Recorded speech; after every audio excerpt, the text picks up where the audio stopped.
Everybody, at this time, I will call the planning meeting for the Harnett County Board of Commissioners, Tuesday, January 4th, to order.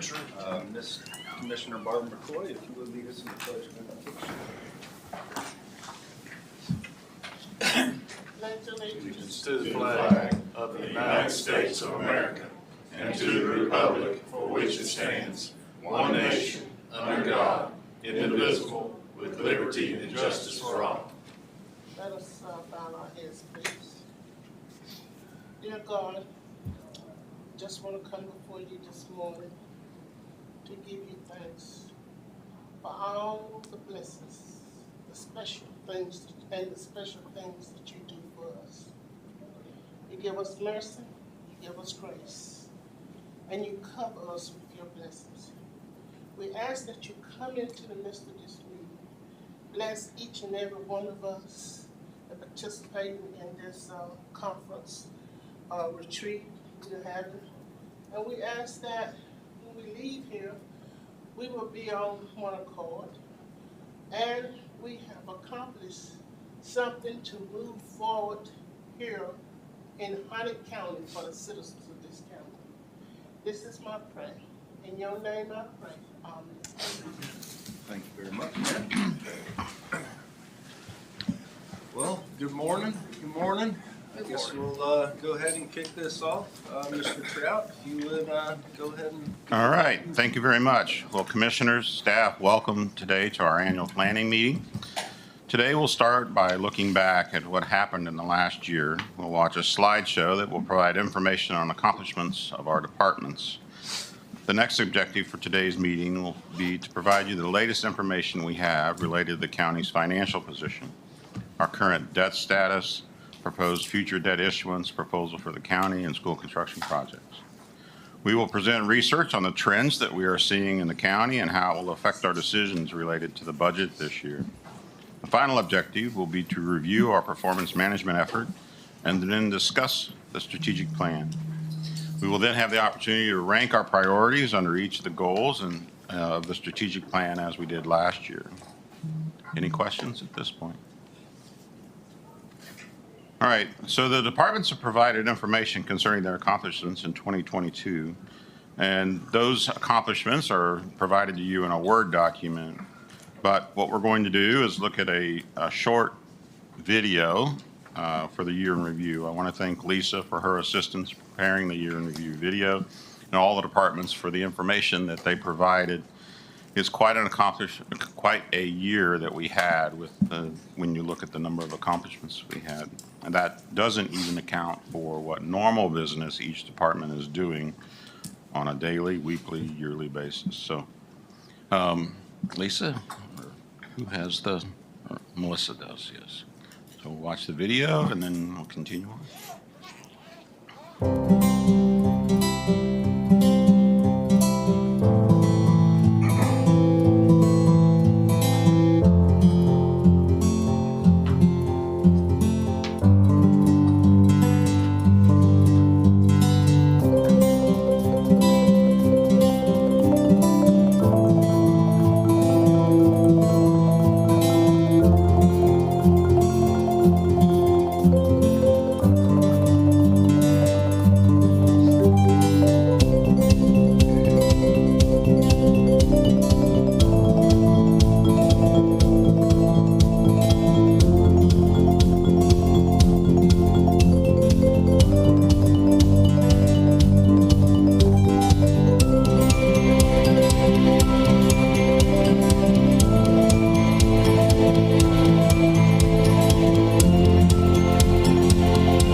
you can see, there's a lot to read there, so that's why we went ahead and presented to you a Word document that has even more detail than that. Sometimes, we need to highlight things, but there's the story behind the story as you look at some of the items that were covered. It's been a good year, a lot of good progress in a lot of different areas. And I think I would say the other thing is that this year we made a lot of progress towards starting things that had been not started for a long time. We're not done with some of those items. We still have some work to do in the coming year, but we've at least started them, and it's been something that had been desired for a while. So I'm excited for what 23 will bring. Next, Kimberly I should say, is there any questions as it relates to any of these items that you'd like additional information now, or if you see something, please get a hold of me. All right. I'll ask Kimberly to go ahead and move forward. Is Mrs. Davenport not here yet? Or are you? Okay, good. All right.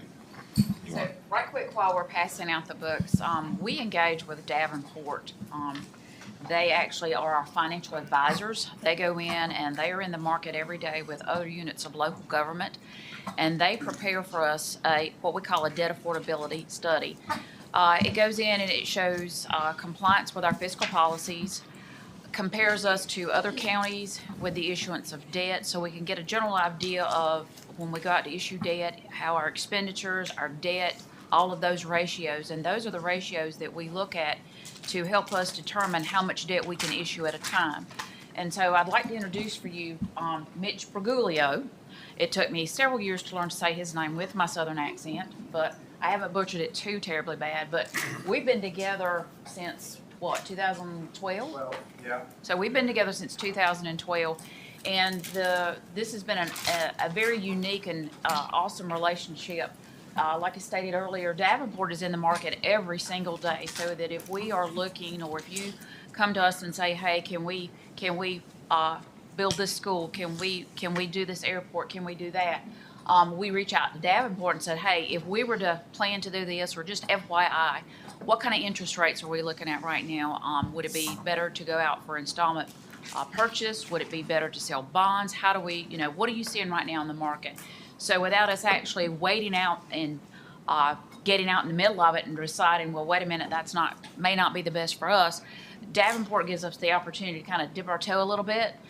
And then when we go into the market, we know everything that we need to know. We can move forward with it. So I will turn it over to Mitch Briguglio. Great. Thanks, Kimberly. Mr. Chair, members of the board, thank you for having me. Can you all hear me okay? Or They won't hear you on TV. Yeah. got it. Okay. I won't project as loudly then, so I don't blow out the speakers. I appreciate you all having me this morning and having us back again this year at the retreat. It's been a good year for you all on top of the last several good years, and so I think there's some good news that we'll cover today in terms of the financial review. We do have a little bit of information on three major funds. We're going to cover what we call the tax-supported debt, which is the general fund and other general governmental funds. And then we're going to cover the water and sewer utility fund and then the solid waste fund. So a little bit of information on all three, with the major focus being on the tax-supported or governmental funds. So starting out, just as a quick refresher, and there's page numbers in the bottom right-hand corner for those of you who have a hard copy. The county has a credit rating from two national credit rating agencies, Moody's Investor Service and Standard & Poor's. The county is rated AA2, which is two steps away from the highest potential rating of AAA. So a very strong rating by Moody's. Similarly, the county is rated AA- by Standard & Poor's, which is 3 steps away from the highest potential rating of AAA. S&P actually has the county on what's called positive outlook, which means they are looking at the county's credit and considering an increase in that credit rating to AA, which, if that were to come to fruition, would put Moody's and S&P on that same rating level. So what does this mean for you all as a county? Well, if we think about it in terms of our personal finances, if we need to get a mortgage or a car loan, we go to a bank and they pull our credit score. Well, in the municipal world, credit ratings are very similar to the personal credit score. They are going to drive our ability to borrow money, and they're going to drive the interest rate at which we do borrow money. So maintaining a good credit rating accomplishes a couple of things. It is bragging rights to a certain extent, but it also gives us helps ensure that we have access to the capital markets. We can borrow money to finance projects if that's part of the plan. And number two, if we do decide to borrow money, it gives us our best possible interest rate. So you all are starting from a position of strength here, and see opportunities potentially to have that get even better into the future. One of the components that goes into a credit rating and also plays into your ability to fund projects is your general fund balance. And you all have a policy to maintain a minimum general fund balance at 15%, with so that's unassigned general fund balance at 15%, with a target to maintain 20% unassigned fund balance. Unassigned fund balance is what I'll kind of refer to as your rainy day fund, your free and available cash flow. And it does a couple of things for the county. A, it helps you cash flow throughout the year. Revenues come in at different times throughout the year, so having some sort of rainy day funds just to cash flow expenses throughout the year is important. But it also serves as a bit of a barrier or a cushion should you have a good year or should you have a bad year and need additional funds. It's there. It also serves gives you flexibility to take advantages of opportunities that may exist that you need to come up with money quickly for. So it really provides you flexibility going forward. It's the most flexible fund balance that you have.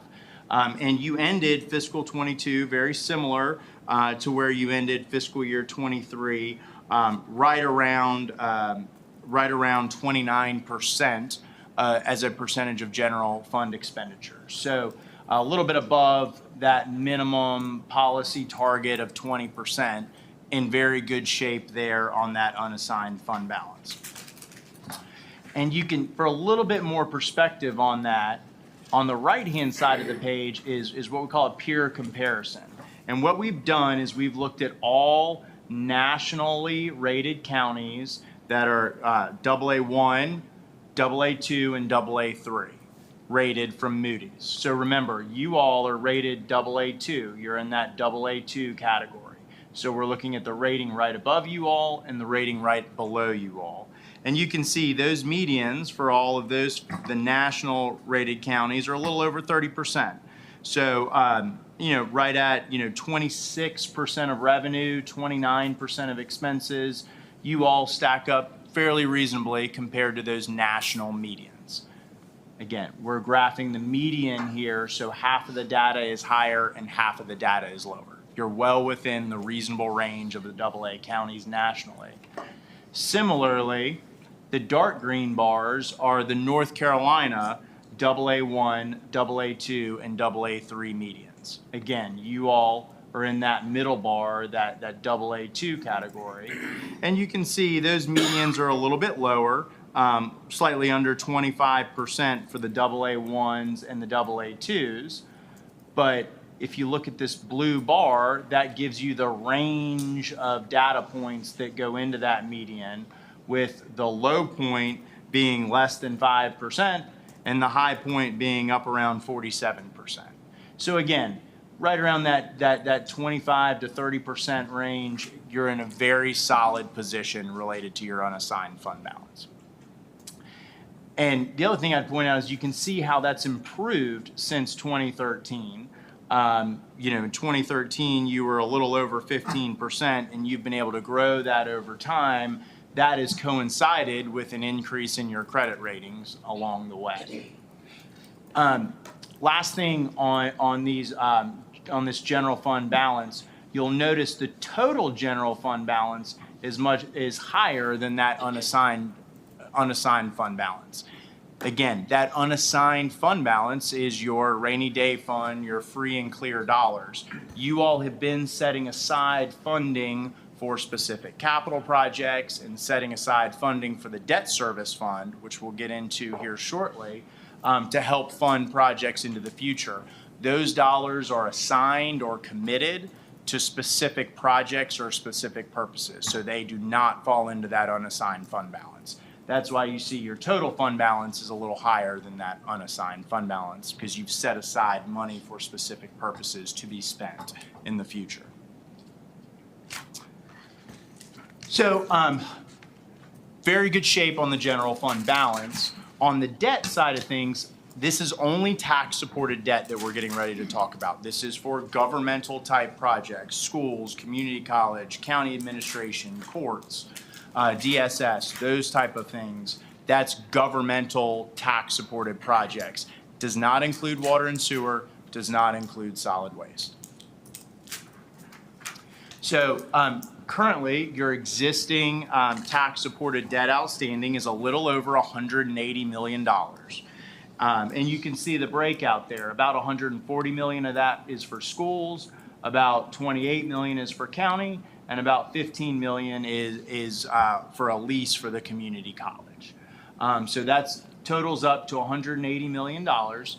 On that $180 million of principal that's outstanding, over time, you will repay about $57 million worth of interest on that.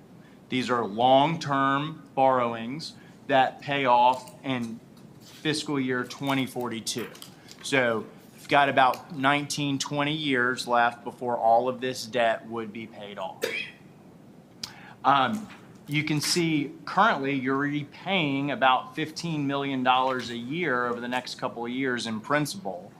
Overall, if you look at that far right column, this is the first of three key ratios we're going to look at. That's called the 10-year payout ratio. What this is telling us is that in fiscal 23, you will have repaid 65% of your debt outstanding over the next 10 years. So within 10 years, you will have repaid almost 2/3 of your existing debt outstanding. That is a key ratio in the municipal finance world. That's a very good level to be at. What that is telling us is that as you're issuing debt to fund capital projects, you're repaying that in a responsible fashion. You're not deferring the principal. You're not borrowing the money and not paying it back. You're paying that back quickly, which is giving you capacity to do additional projects in the future. A little more information on that on page 10. You can see the 10-year payout ratio. You have an adopted policy to maintain a minimum 10-year payout ratio at 50%. So regardless of where you're at, you need to be repaying half of your tax-supported debt back within the first 10-year period of time. And that's pretty standard in North Carolina. The local government commission for these type of projects likes to look at a maximum 20-year financing term. So that 50% should be achievable going forward for whatever projects that are under consideration. And you can see how you stack up currently. Again, 65%. You can see how you stack up to those medians down below. In very good shape, stack up nicely to your AA rated peers. In the middle, we're looking at debt to assessed value. So this is that $180 million as a percentage of your overall tax base. This is a way in the municipal finance world that we're able to compare county to county. Everybody may have different tax bases, different budgets, but looking at the debt outstanding as a percentage of the tax base gives us an apples to apples comparison. You all have a policy not to exceed 2.5% on debt to assessed value. And so that's a good policy level. Typical policy ranges from 2 to 3%. So you're right there in the middle of that typical policy range. And right now, you all are at about 1.4% debt to assessed value. So over a full percentage point below your maximum policy level. Comparing you to others down below, you can see, at the 1.4%, you are higher than these national medians. You're also higher than the North Carolina medians. Nationally, I think it's important to note, and we see this very often with North Carolina counties, it's pretty typical. You can see the North Carolina medians are higher than those national medians. In North Carolina, you all are responsible, as you know, for funding school capital projects. And that school debt issued to fund school capital projects, is on the county's books. In other states, like South Carolina, Pennsylvania, others, they have independent school districts. And those independent school districts actually issue the debt on behalf of the school system, not the county. So that's why you lose a little bit of comparability in these next two ratios nationally.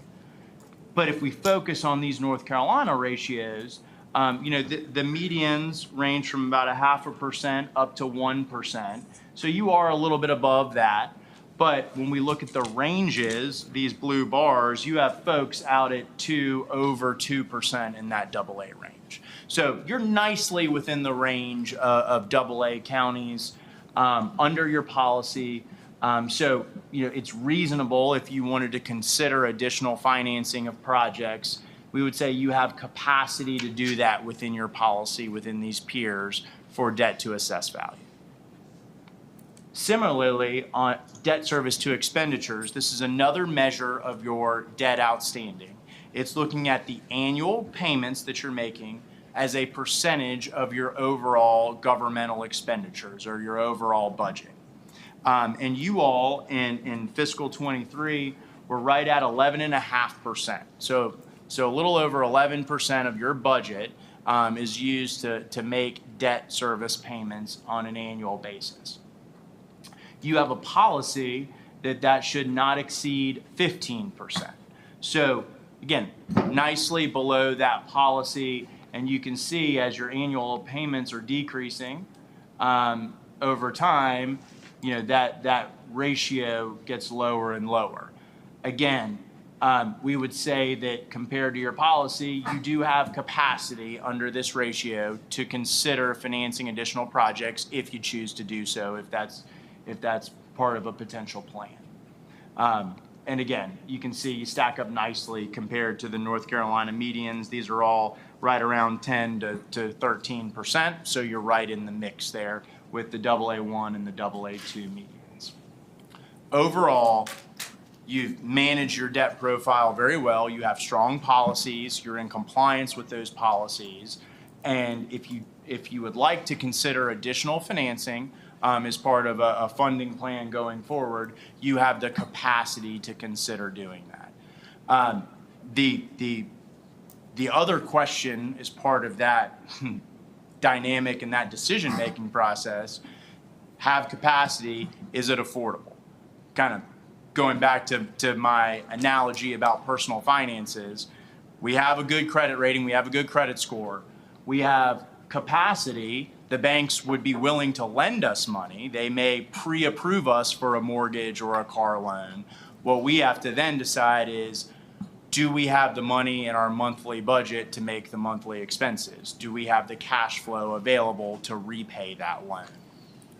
And you all have worked historically and done a very nice job of setting up a budget to fund debt service. You've been very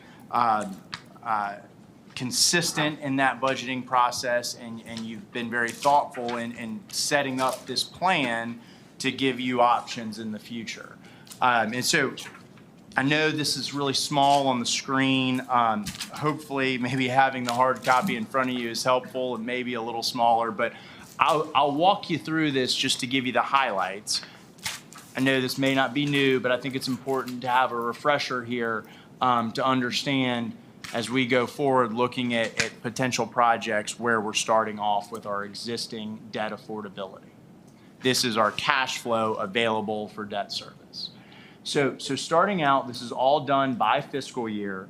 Columns B through H are our requirements, what we're calling our debt service requirements. Column B is the existing county debt service. Column C is the existing school debt service. And column D is that existing community college lease. We have placeholders going forward for proposed new debt service in column E, potential cash funding, if you choose to use some of these dollars to fund cash fund projects, that would be dropped into column F. And column G is a placeholder for what we're calling CIP operating impact. So this affordability plan, this is for the debt service fund, which has been set up to pay for debt service into the future. That is focused on the capital funding side. But we also know that you have another side of the budget, the operating budget, that can be impacted by capital projects. If you add, a net new facility, you have to staff that facility, you have to pay for utilities for that facility. If new park, any other new type of project that you do, that may come with operating costs. It may come with operating savings. Either way, but we don't want to lose sight of that as part of the capital budget. We're only focused on capital, but we do want to mention that we need to be aware of any potential operating impacts that could come with new capital projects. So column H totals all of those requirements up. Again, in this analysis, we're only looking at the existing debt service, existing tax-supported debt service. Columns I through N are the revenues that have been dedicated, set aside to fund existing and future debt service. Column I is a transfer from the general fund that is done every year. Ultimately, column I paired with some additional subsidy revenue you get on a specific type of financing in column M total up to $11 million a year. As that subsidy goes away, column I steps up. Ultimately, that's a fixed amount of $11 million that is being transferred to the debt service fund from the general fund every year, set aside for debt service. Column J is lottery ADM money. This is money that's specifically restricted for school capital funding. Historically, there's been plans with the schools to allow that money to be used for pay-as-you-go capital. So that's not being pulled into this analysis as available for debt service. Column K is Article 40 and 42 restricted sales tax. This is the portion of the Article 40 and the Article 42 sales tax that is restricted for school capital. It must be spent on school capital or school debt service. And so that's what it's being used for in this analysis, is being used to fund school-related debt service. Column L is the quarter-cent sales tax. That is the optional quarter-cent sales tax that was put on the ballot and approved. And when that was put on the ballot, it was discussed as being restricted for school debt service. So I don't think there's a formal restriction on that, but it's something that the county had plans to do and advertised when it was approved. So that has been set aside for school-related debt service. And then finally, that column M is a subsidy received from the federal government for a specific type of debt issuance that we've done. In total, column N is the annual revenues that are available for debt service. So when we look at that, column O is the annual surplus deficit. That's column N, the revenues available, minus column H, the debt service requirements, gives us column O, or in y'all's case, in this existing debt, column R is the annual dollars that are available to fund future debt service. You all have had this plan in place for a number of years, and as your debt service has been declining, and as sales tax has been increasing, you have been able to set aside some dollars in previous years. And over the last several years, the sales tax has performed very nicely.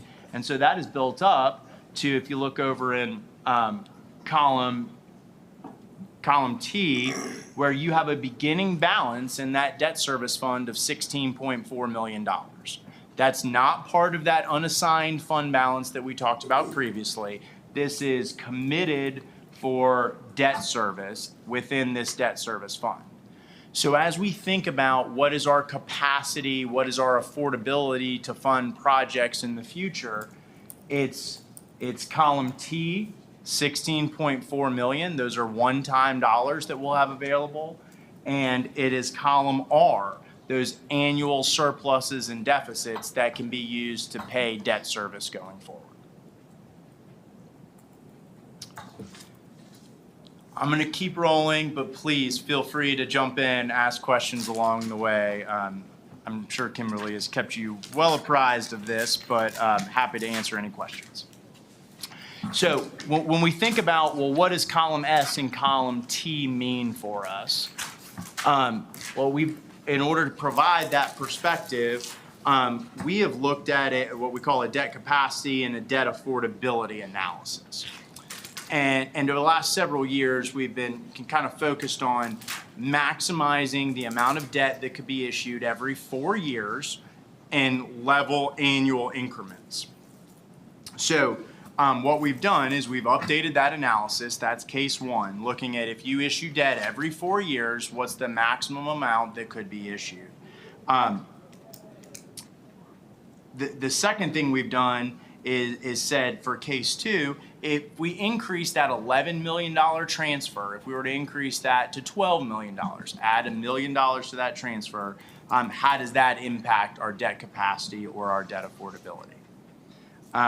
In all these cases, we're going to be issuing the debt over 20 years. So that's a 20-year financing term, level principal payments. That's what the LGC prefers, the local government commission. That's what they're going to want to see. So if we're going to issue debt for $20 million, that means for over 20 years, we're going to pay back $1 million of principal every year to get to our total payback of $20 million. The first year is going to be our highest payment because it's going to have the most interest, and our payments are going to decline over time. It's a very conservative debt structure, and it's what we typically use in North Carolina. And we've assumed a 5% interest rate. In today's market, if you were issuing today, you'd be more in the 3.25% to 3.5% range on that interest rate. But as recently as last fall, we were pushing up to 5%. So for planning purposes, we like to err on the conservative side, using a 5% planning rate. To the extent actual financings come in better, that just frees up additional capacity or affordability in the future for you. So how does that all shake out? What does that mean? Well, if you look over here on the right-hand side of the page in column C, case one, this is just using those existing revenues we just walked through. You could issue every 4 years $72 million a year. Between now and 2040, so roughly the next 20 years, that would equate to $360 million of total debt issued. Remember, you've got $180 million right now, and you're repaying all of that by fiscal year 2042. So essentially, by the end of this period, if you were to maximize the amount of debt that you've issued, you would have issued double the amount of debt that you have outstanding, but you would have also repaid $180 million of that debt. So, you've got definite capacity and affordability going forward within the existing revenues that you've dedicated. In terms of your policies, if you look down at the bottom of the page, your 10-year payout ratio, the minimum it gets to is 61%. So you had a policy minimum at 50%. So you're well above that policy minimum. You're in good shape there. Debt to assessed value under these assumptions would get as high as 1.8%. Remember, your policy was at 2.5%. So you're well below that policy, and you would still be in that range of peers that we had looked at. So you'd be in good shape there. Debt service to expenditures, would go through periods of time where you exceed that 15% policy. It would get as high as 16.27%. Lots goes into that calculation. We are projecting debt issuance out through 2040. Again, we're assuming a 5% interest rate, which is pretty conservative in today's environment. That lower interest rates would help bring this ratio down. We're assuming pretty conservative growth in your expenditure budget relatively. To the extent, your assessed value base, your sales tax grows more quickly. If your expenditure base grows accordingly, that would help this calculation. If some of these debt issuances were delayed or deferred, that would help this calculation. Ultimately, from our perspective, thinking about it from the credit markets, getting up to as high as 16.27% is not a major concern from our perspective. And the 8 years out of compliance is a little misleading. We do have the cases for you back behind Appendix A. If you were to flip back to page 24 and look at that, what you would see is every time you issue debt, there's about every time you issue this $72 million, there's a year or two where you may be slightly above that debt service to expenditure policy. So it's not like this is an extended period of time of 8 years annually. For an 8-year period of time you're out of compliance. It pops above it and comes back down pretty quickly. So there's nothing to say that you wouldn't necessarily stay in compliance with that 15% policy with the right breaks. But if you were to exceed that policy for a short period of time, no concerns on our end with the rating agencies. That would be a policy decision for you all. I think I've shared this in the past. Pretty typical conversation with counties and cities in North Carolina right now with these debt service to expenditures policies. If you think about it, over the last couple of years with COVID and the pandemic and tightening of budgets and trying to manage budgets in this era, budgets have stayed relatively constant. Needs have continued to grow. And so everybody's kind of facing these challenges. A lot of people are facing these challenges with the debt service to expenditure policy. We've had a lot of conversations with the rating agencies for folks who are issuing debt and projecting to be slightly over this debt service to expenditure policy. And it ends up actually maybe even being more of a positive than a negative, because what comes out is that you all as a board are engaged in the discussion. You're looking at this every year at least once at a minimum when we come today and talk through it. But you're engaged with it, you're looking at it, and when you make a decision to finance a project, if it's going to put you out of compliance with that policy, you're doing it knowingly and hopefully with a plan that you will be back in compliance within a reasonable period of time. So it actually can be a positive discussion because you all are engaged and aren't surprised by it. What they don't want to see is all of a sudden you've approved debt issuance and the debt is issued, and then now you're way out of compliance with all your policies and you don't know what happened, right? We want you to all, the rating agencies expect you all to be making informed decisions, which is what you would be doing. So overall, again, about $360 million of capacity, $72 million every 4 years with existing revenue. Under case 2, if that's adding an additional $1 million transfer every year, that would increase your annual funding capacity by almost $5 million, takes it from 72 to 76.8 million. In total, you would add about $25 million of capacity, going from $360 million to $384 million through fiscal year 2040. I do want to point out this note at the bottom as well. Understanding that you may have needs more than every 4 years, we did look at this as if you were to issue debt every 2 years. And it does impact the calculation somewhat, but it doesn't have a major impact. Overall, under case one, your capacity would go from $360 million to about $357.6 million.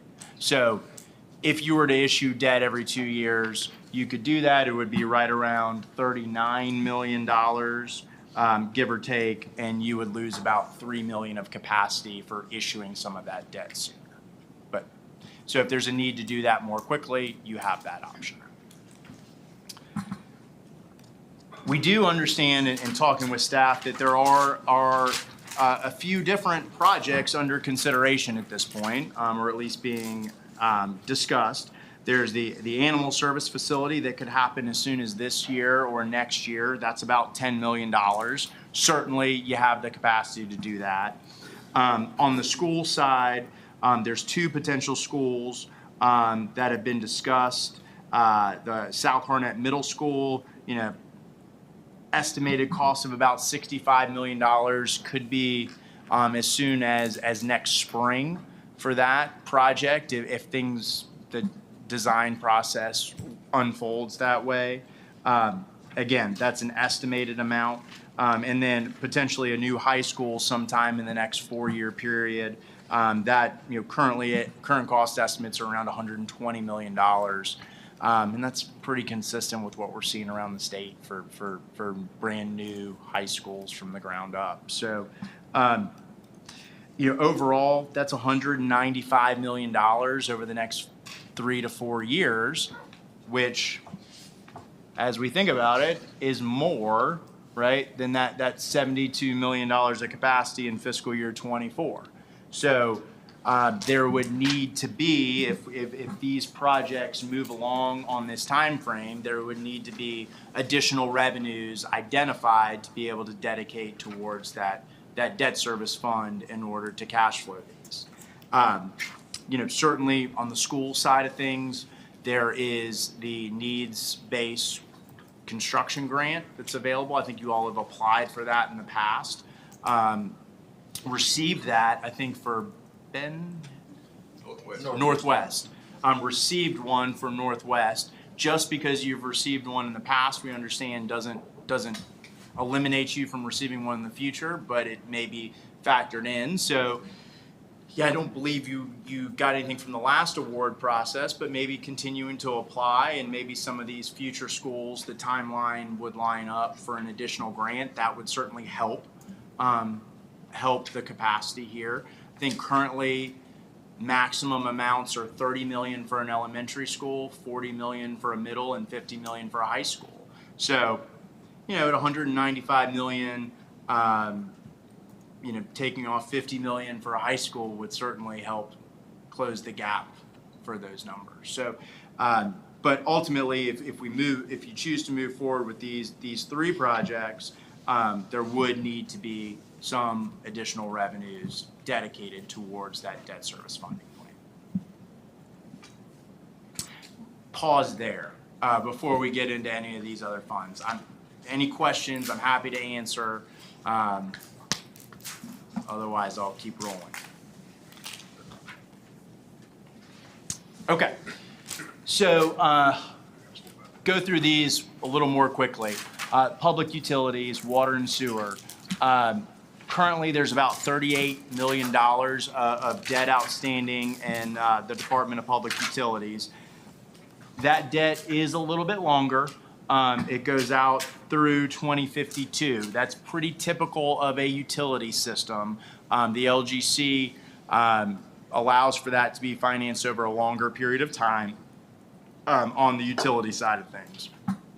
But the majority of your debt, like the general fund, it will be paid off in the first 10 years. Your 10-year payout ratio on the utility fund is about 62%. So, again, almost 2/3 of your debt is going to be repaid in the first 10 years. That payout ratio takes on a little less importance on the utility side of things. It's just not something that's focused on as much. What's tends to be more focused on in the utility financing side is your cash flows. And you all have had very strong cash flows over the years. We're showing you the last 5 years here on page 17. And just a couple of key takeaways that I'd point out here. On the utility side, there is a concept that we call debt service coverage. So what this is it's your annual revenues, which in 2022 was about $49 million, less your annual expenses, which was right around $25 million, leaves you what we call net revenue available for debt service. So in the utility fund, it should be a self-supporting fund that can cover its own debt service, annual debt payments with some cushion. So you had that cushion in 22. Your net revenue available for debt service was $23.9 million on line 3. Your total debt service was $4.5 million. So what that means is you had $23.9 million to pay $4.5 million of debt service. That equated to what we're calling 5.3 times debt service coverage, right? For every dollar of debt service, which was $4.5 million, you had $5 of net revenue, $24 million to pay for it. That's a very strong debt service coverage ratio. Now, we know there are projects underway at this point with the plant improvements, and I think there's a state revolving loan that's going to help fund that, which will increase your annual debt service payments. But that's a very strong starting point there at the 5.3 times coverage on all of your debt service. There is a concept of we're calling parity debt service. The county does have water and sewer revenue bonds outstanding. And what that means is you have promised certain things to the people who own your water and sewer revenue bonds. That one of those major promises is you will maintain that net revenue available for debt service at least 1.2 times your debt service level. Reality is the markets expect something higher than that. But that's the minimum promise that you've provided. You have to operate the system on a self-supporting basis because of those water and sewer revenue bonds. The other key component is liquidity balance and cash balance. And so in fiscal year 22, you all ended at a little over $80 million of cash balance in the utility fund. That's a very strong level. That equates to, under the current budget, about 300% of your operating expenses. So not including debt service, not including capital expenses, just about 300% of your annual operating expense budget. That's a very strong level, but there's also other considerations that go into that, like funding major capital projects. You do need cash flow to be able to cash flow projects on the front end before any state revolving loan money comes in. So overall, another good year for public utilities. Y'all have done a very nice job of managing the system over the years. And should you need to access the capital markets in the future, you would have the ability to do that for the utility system. Similarly, solid waste is also a utility system. It is expected to be a self-supporting system, pay for its own revenues and expenses. And you all have a little bit of debt outstanding, under $1 million within the solid waste system. It's all paid off by fiscal year 28. So if there were a need to borrow money again for future projects, you will have all of that debt paid off within the next 5 years or so. This is really, I think, a success story for you all. Kimberly alluded, we've been working together since 2012, and one of our first tasks was trying to help identify ways that we could finance some much needed improvements in the solid waste fund, and it was a real challenge. You had several years of deficit funding, deficit finances within the solid waste fund, and essentially had drawn down all of the fund balance within that fund to zero. But you all put a plan in place, implemented the solid waste household fee, and have done very nicely over the years in building this fund back up. In fiscal year 2022, you had about $8 million of revenues to cover just under $6 million of operating expenses. So that left you with $2.8 million to pay for debt service. Your debt service has come down over the years, where you had about $400,000, a little under $400,000 of annual payments in that fund. So you ran a nice surplus there, nice debt service coverage at over 8 times. This is a little different than the water and sewer system, where I said under water sewer they would want more than 1.2 times. For this type of fund, this type of financing, much higher than that is the coverage levels that the markets would expect to see. So, but at these levels, you're in very good shape to access the markets if you needed to again. And I think just as importantly, you have built up that cash balance again in the system, such that you may be able to avoid having to borrow money in the future to fund improvements. Just depends upon the level of improvements that may be needed in the future on this system. So really a success story for you all over the years in getting this fund back into solid financial footing.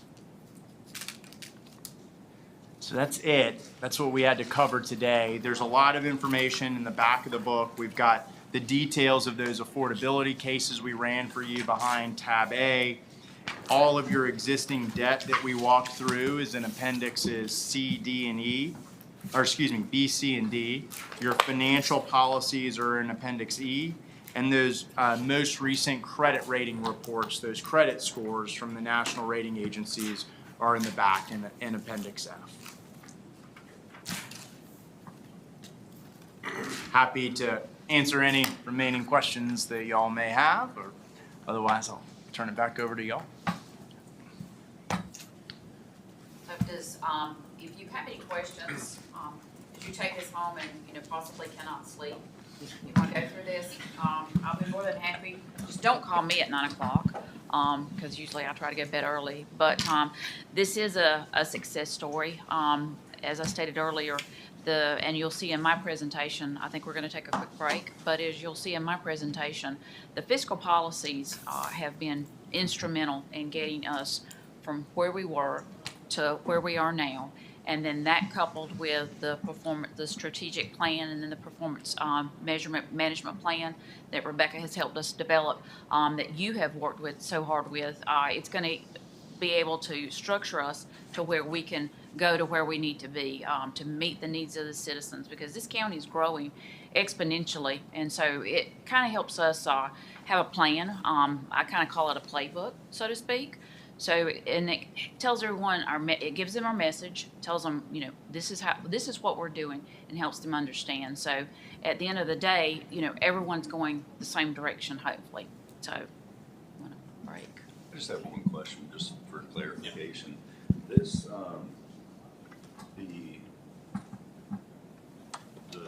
the debt and the revenue that we have, like all this is based off like zero tax increase, correct? This is just What based page off are you on?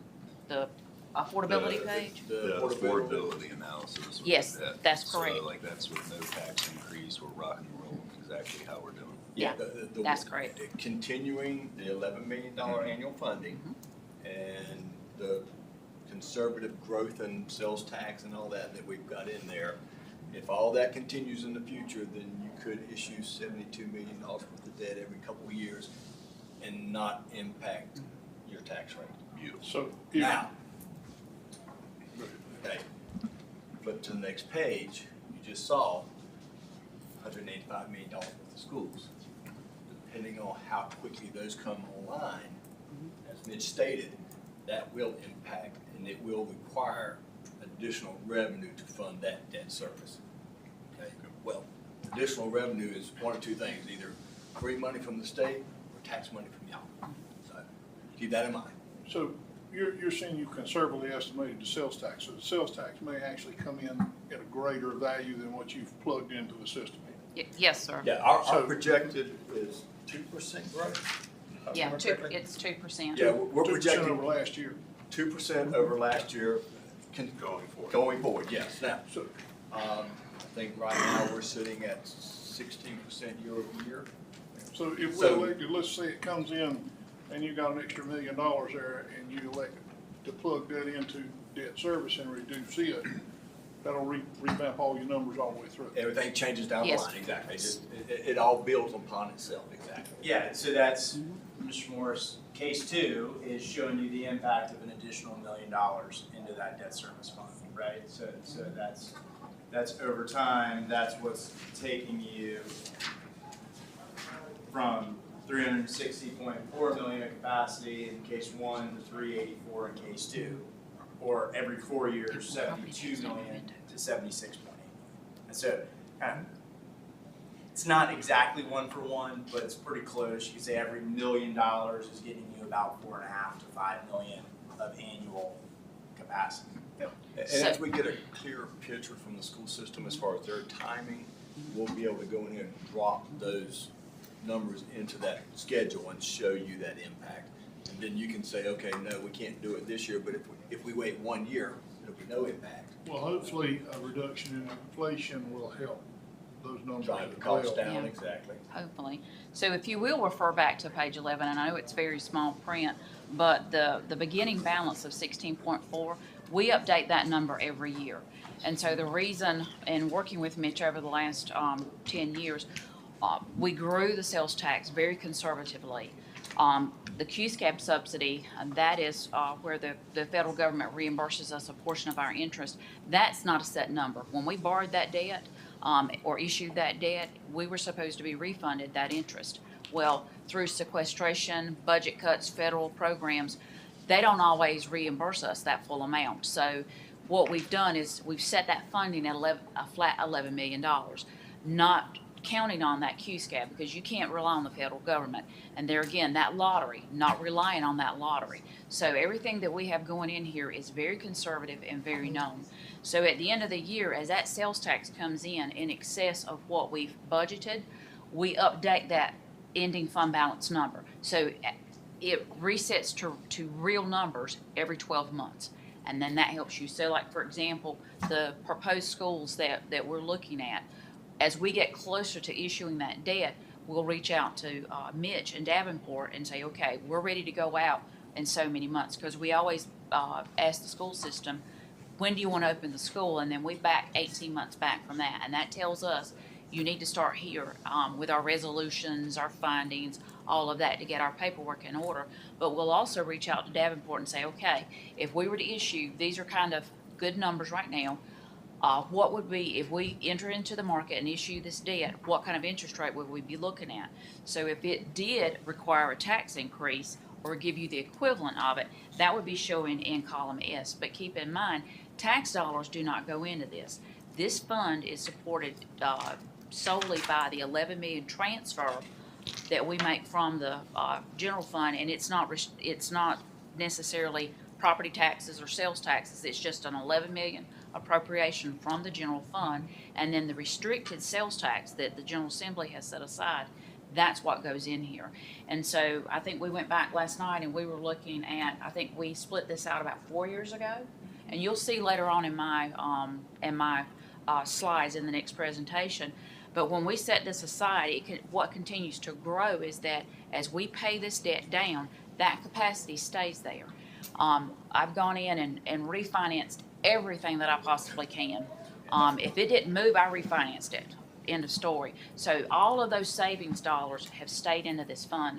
So when the school system comes to us and says, hey, we need a high school or we need this, we look here to see, okay, can we afford it? Because like Mitch said, this has nothing to do with your fund balance, your general fund, your unassigned. This is way over there by itself. And over 4 years, it's interesting with the way the debt has been paid down. And also this sales tax has just exploded exponentially. And we were in a position to take advantage of it and capture it.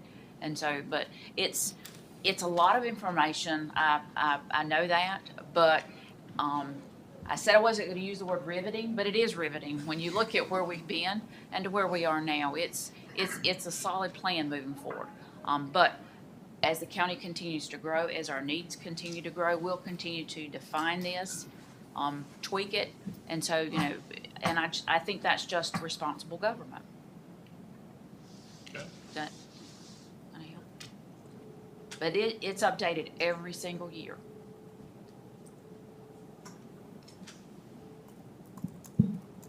And I can tell you that I have regular meetings with the superintendent of schools, and we talk about what the plan is. And so I know that they still are looking at this point. Obviously, it can change. They're doing their strategic plan right now as well, but looking at the middle school as their next target. And they are going to continue to apply for lottery funds for that school. But they are coming to a point where they're going to have to make a decision on the middle school and move forward either with or without lottery funds. So once they're able to make that decision and the decisions are made, whether they receive the grant funding, then we'll have our instructions need letter from them with regards to the funding of the next school based on whether they're successful or not with the grant. Can I ask a question? Didn't they give up the lottery fund? Yes, the annual lottery funds we don't get, but that's has to do with the fact that we receive the grant funding for the school building. And so we'll look to apply for, they're looking to apply again for the grant that will provide them money, and that funding comes from the lottery. Oh, If I recall, correct me if I'm wrong here, when we applied for that grant, we had to agree to give up the Yes. normal lottery dollars. Correct. The school system still gets it, we're just not allowed to use it for debt service for new school construction. Yes, correct. For what, 3 years, 4 years? I'm not sure on 5 years. Fine. It was, So- I think, 10 I million. think we did It's that $10 right. million and we went and put it I in remember it was a Yeah. good. upgrades and rehabs for certain things like chillers and all. Right. But knowing that, we make the adjustments that are necessary with regards to the repayment, and luckily our fund that we pay for that out of is strong. Good. And that's why, again, in that breakdown, you saw that column that said lottery, ADM, there's nothing in there. So we're not banking on that. If we get some lottery money, the county made a decision about 2 years ago, Just about to focus the lottery money on capital needs for the school system and not put it into this fund because they change their mind in Raleigh, then it changes it for us. And we wanted to try to be as conservative as we could and only count what we had control of. If there was any chance that we would lose it, we did not count it. Right, exactly. I might just, sorry, not to follow, I just might just add, Mr. Trout mentioned the middle school being the initial need. I mean, we've run this model to say, looking at those first two, the animal shelter and the middle school, you have the capacity to manage those two projects. Those would work. It would sort of delay, not delay, but it would push back when you could fund the new high school.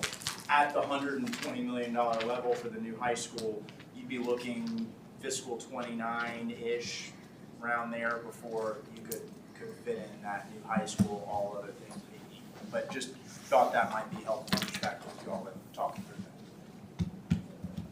Did you have something, Bruce? Did you have something? I was just gonna say, I really appreciate the information, very, very clear, even though it's very complicated. I can follow along, so I appreciate that. Good job, good job. So right now, just based on our sales tax to collect today, we have, and I don't have the page with me, I apologize, but we are actually ahead of the sales tax projections for this fund, so. Well, if there's nothing else of this, we have some, we're gonna take a 15-minute break. It's 10:07 now. We'll come back at 10:25, actually.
Tis the hour to come on back off a break. Mr. All right. Trout, if you would, well, Thank you, Chairman. Turning back over to Kimberly to go through our fiscal policy. Kimberly. All right, so I'm going to be talking to you today about the review of the fiscal policy. And as we had stated earlier, the board approved a fiscal policy. It was originally adopted in May of 2012. And so Davenport's presentation took sections of that policy and applied that to the county's debt service. Also applied it to compare the county to other counties our size as far as our credit rating, and those factors and measurement performance indicators. So what I would like to do today is to basically dissect that fiscal policy. And I would like to speak specifically to you about the reserve section of the policy. We've handed out for you, there is a cover sheet, and this is kind of what I'll be, some of my talking points. But basically, our fiscal policies are a roadmap to our county's future. And our policy states the county's fiscal policy is intended to maintain and improve the county's financial condition and preserve its ability to meet future needs. And as I stated earlier, the policy was adopted in May of 2012. It has undergone a few changes. It's required to be reviewed annually. We've updated a few times, but the one major change came in November of 2016. Previously, it had set an unassigned fund balance not to go below 15%. And if you recall from some of your classes at the School of Government, the Local Government Commission recommends 8%. But that percentage is unique to each county and municipality. That's just enough to give you the operating reserves that you need to continue your services if there was an interruption of your revenue. So someone, let's say for us, our minimum is set at 15%. When it was updated in 16, it was set at a cap of 20%. So our operating range is between 15% and 20%. Anything over 20%, there was a defined disposition, whether you could use that for one-time purchases, capital purchases, transfer to capital reserve funds, or to pay down debt. So typically, with the type of debt we issue, we don't typically pay that debt off early. When we give notes to bondholders, they expect us to carry it for the full term, but we do have opportunities where we can refinance that debt. And so that's just all rolled into our financing. But the board was very specific about what could be used with that, all in an attempt to preserve our available cash moving forward.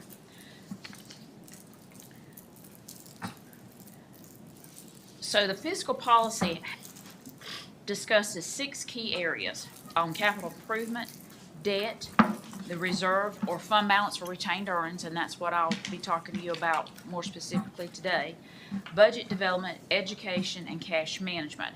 I think we've addressed all of these at some point or another, but like I said, I'll go into detail. As far as reserves, there are 5 classifications: non-spendable, which obviously is not spendable. It's such as prepaid items, inventory, or notes receivable. Restricted, which is a specific purpose, and that is defined by state statute.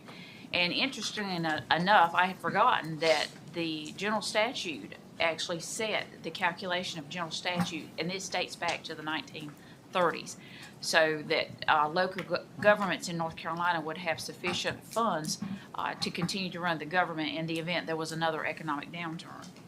We also have committed, which that is a specific purpose by the majority of the board to vote on. Then we have assigned, and it's restricted for a specific purpose, but the board can reallocate it if they would like. And then unassigned. And so unassigned fund balance calculation is done every year when we close our fiscal year. It is a calculated amount that's done by our audit firm, so that when we close all of our books, that is a one measurement in time, and it's only calculated once a year. The reserve policy also addresses the retained earnings or fund balances of our enterprise funds, and we'll talk about those a little bit later, but they establish a goal of 50% of the operating and maintenance expenses. So now, starting with a PowerPoint presentation, I would just like to give you an idea. So over the last 10 years, first slide talks about our general fund balance, and it gives us the unassigned balance, and that is the money that is the funds that are kind of free and clear at your discretion. We have unassigned fund balance and then our total fund balance. And what I would like to draw your attention to is that this policy was originally developed in May of 2012. So fiscal year 13 was the first year that we started observing that. And then in 2016 was when we changed the fund balance to actually give a cap with the defined dispositions, and that was all in an attempt to begin the process of setting money aside. So as we knew of things down the road that we knew we needed to address, and we have talked about debt, we've talked about capital, we are setting those monies aside. So, but if you can see, the fund balance has grown each year to fiscal year 22. Our overall fund balance is 103 million, but our unassigned is 41.662 million. So now, if we delve a little bit deeper into the assignment and committed fund balance, I'd like to draw your attention. So the first two columns of 13, 14, or actually 3 and 15, you'll see zeros of actual committed and assigned fund balance. What this means is that when that policy started, in 16, that's when we started saying, okay, this additional money that we have, let's set that aside, because the board had determined that to have an unassigned fund balance between 15 and 20% was a good operating range. That was enough to kind of cover any items that would come up in emergencies. And I know we get insurance money if we have line break or tornado damage or anything, or FEMA funds, but those monies are not there the next day to start writing out checks and continue the functioning of the county. We have to wait for that money to come in. So that's when you want money set aside so you can continue to carry on the operations of the county. But what we started doing is, if you'll notice under assigned, we started transferring money out, and this is for capital funds for general government purposes, public safety purposes, transportation, and eventually we rolled in cultural and recreational. But in 2016, you can see where that policy actually started. We started moving money aside, so that in 22, if you'll take a look, when we were talking about building the debt fund, the education debt fund, in 2018, that's the first year that we broke out the debt into a separate fund by itself. That's where, when you heard me speak a while ago, as we are paying down that debt, we're continuing that 11 million funding to that debt fund. And as we pay down that debt, that reserve is staying in that fund, and then as that sales tax grows, that money is staying in that fund. So the first year that we calculated out, and 11 million, where that actually came from, is the first year we broke it out. We took a look at our total debt, the amount of money that we were receiving from the restricted sales tax, and after all of that was pulled out, the general fund was actually contributing $10.8 million in debt. So to be able to cover our debt, the county was having to put in $10.8 million. So when we captured all of that, we actually closed the year $374,979. And Alan and I, as we were working on this last week, I kind of joked that it was almost like the scene from It's a Wonderful Life, when they had the run on the Bailey Savings and Loan. They had 2 $1 bills left over, and Jimmy Stewart's character kissed them and said, all right, put them in the safe and hope they make little babies. And so, as you can see, our fund has continued to grow, so we have lots of little babies. But in 19, it reached 885,000, and then the pandemic hit. But what we all didn't expect was that the sales tax would just explode exponentially. And thankfully, we had this fund set aside, these funds restricted, going over to another fund so that we were able to capture it. So for fiscal year 2022, we actually closed the year with 16.4 million in reserves in that fund. And if you'll go back, that tiny little print, that first line, that's that amount that's in there. And so while we were on break, we took a look at the current sales tax activity, and right now, we're growing that at 2%, very conservatively. But as of the last sales tax, monthly sales tax revenue, we are actually at 11% over prior year. But the decision was made to grow that conservatively so that that way, when we make a decision to issue debt, knowing that we can afford it, that's worst case scenario. So it's just, as my dad would say, that's gravy after that. Want me to go back? Sorry. So, and then also, take a look at cultural and recreational. In 2020, we started setting funds aside for that as well, for the green space needs, some of the other cultural and recreational items that the board had requested. And also included in public safety is, I just want to take a note on that, that is the capital for the sheriff and EMS.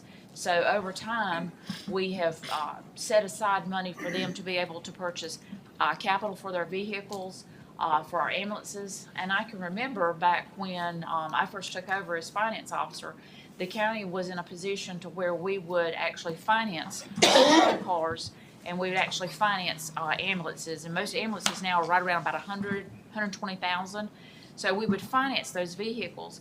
And so in trying to look at, are we in a size where we need to actually be buying these outright instead of financing them? Some of the research that we were working on, we found that when the departments came to the board to develop their budgets each year, they would ask for a certain amount of vehicles, whether it was ambulances or patrol cars or whatever. And then through the budget exercise, we would actually cut some of that capital to be able to balance that budget. But then the departments would come back over the next 12 months. Well, when you compared the total amount of vehicles that they actually purchased or that were approved by the board for purchase over that 12-month activity compared to what they originally asked for, they actually received more than if we had just approved it the first time. That coupled along with looking at what we were paying in interest cost when we're borrowing the money from the banks to finance these vehicles, we were actually paying interest to the tune of about 2 to 3 cars additional each year. So a county our size, we should be able to have those funds to be able to pay that outright. And then that way, we are putting that money back into where it needs to be. So I remember, I think Commissioner McCoy was here at the time I said it, but when we started trying to build our fund balance, I had made the comment to the board, we're not going to flip over a rock and find $1 million. We're going to get there through money management, a nickel at the time, and that's exactly what we've been able to do. So I think transportation, that's pretty self-explanatory. And then for general government, as we're doing our building studies, our space needs studies, a lot of the other studies that we need to find, do we go out for capital?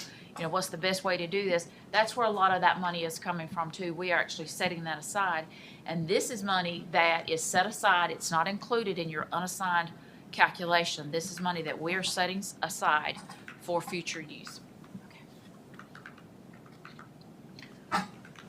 So now, this slide is actually, I wanted to be able to show you in that 10 years with the development of that policy, how our expenditures have grown. Again, there's the amount of unassigned fund balance, and now our unassigned fund balance percentage. So keep in mind, the policy was developed in 2012.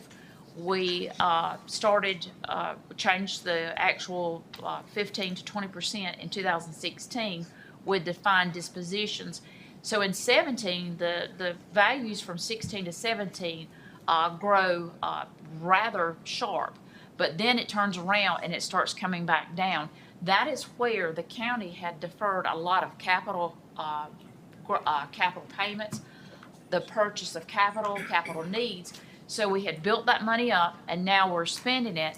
So now as we have gotten back into the CIP plan, that we actually come to you each fall with our CIP plan, and you decide from the affordability where we've set these funds aside, these are the capital items that we're going to fund in the budget. So that way, when we get to the budget process, worrying about capital and trying to determine if you can afford it or not, you've already gotten that out of the way. So that way it focuses on operations. And so really, our day-to-day operations and the needs of our citizens, that's what we need to focus on during our budget.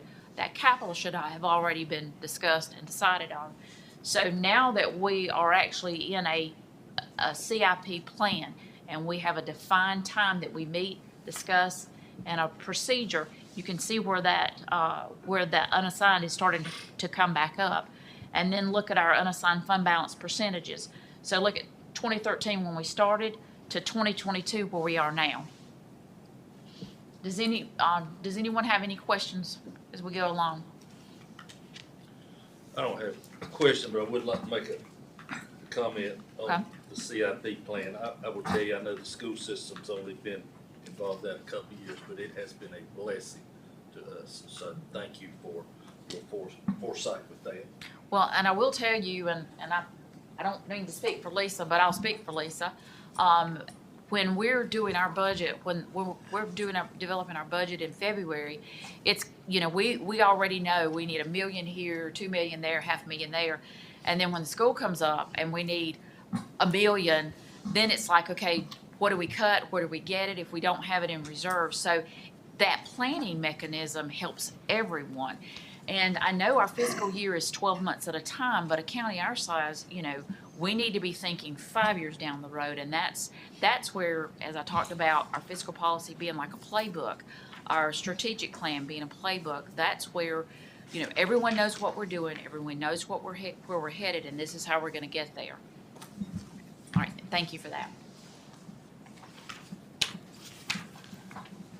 All right, so just briefly, I'll speak about Harnett Regional, the two enterprise funds. So Harnett Regional reserves, if you remember from the fiscal policy, sets 50% of operating and maintenance.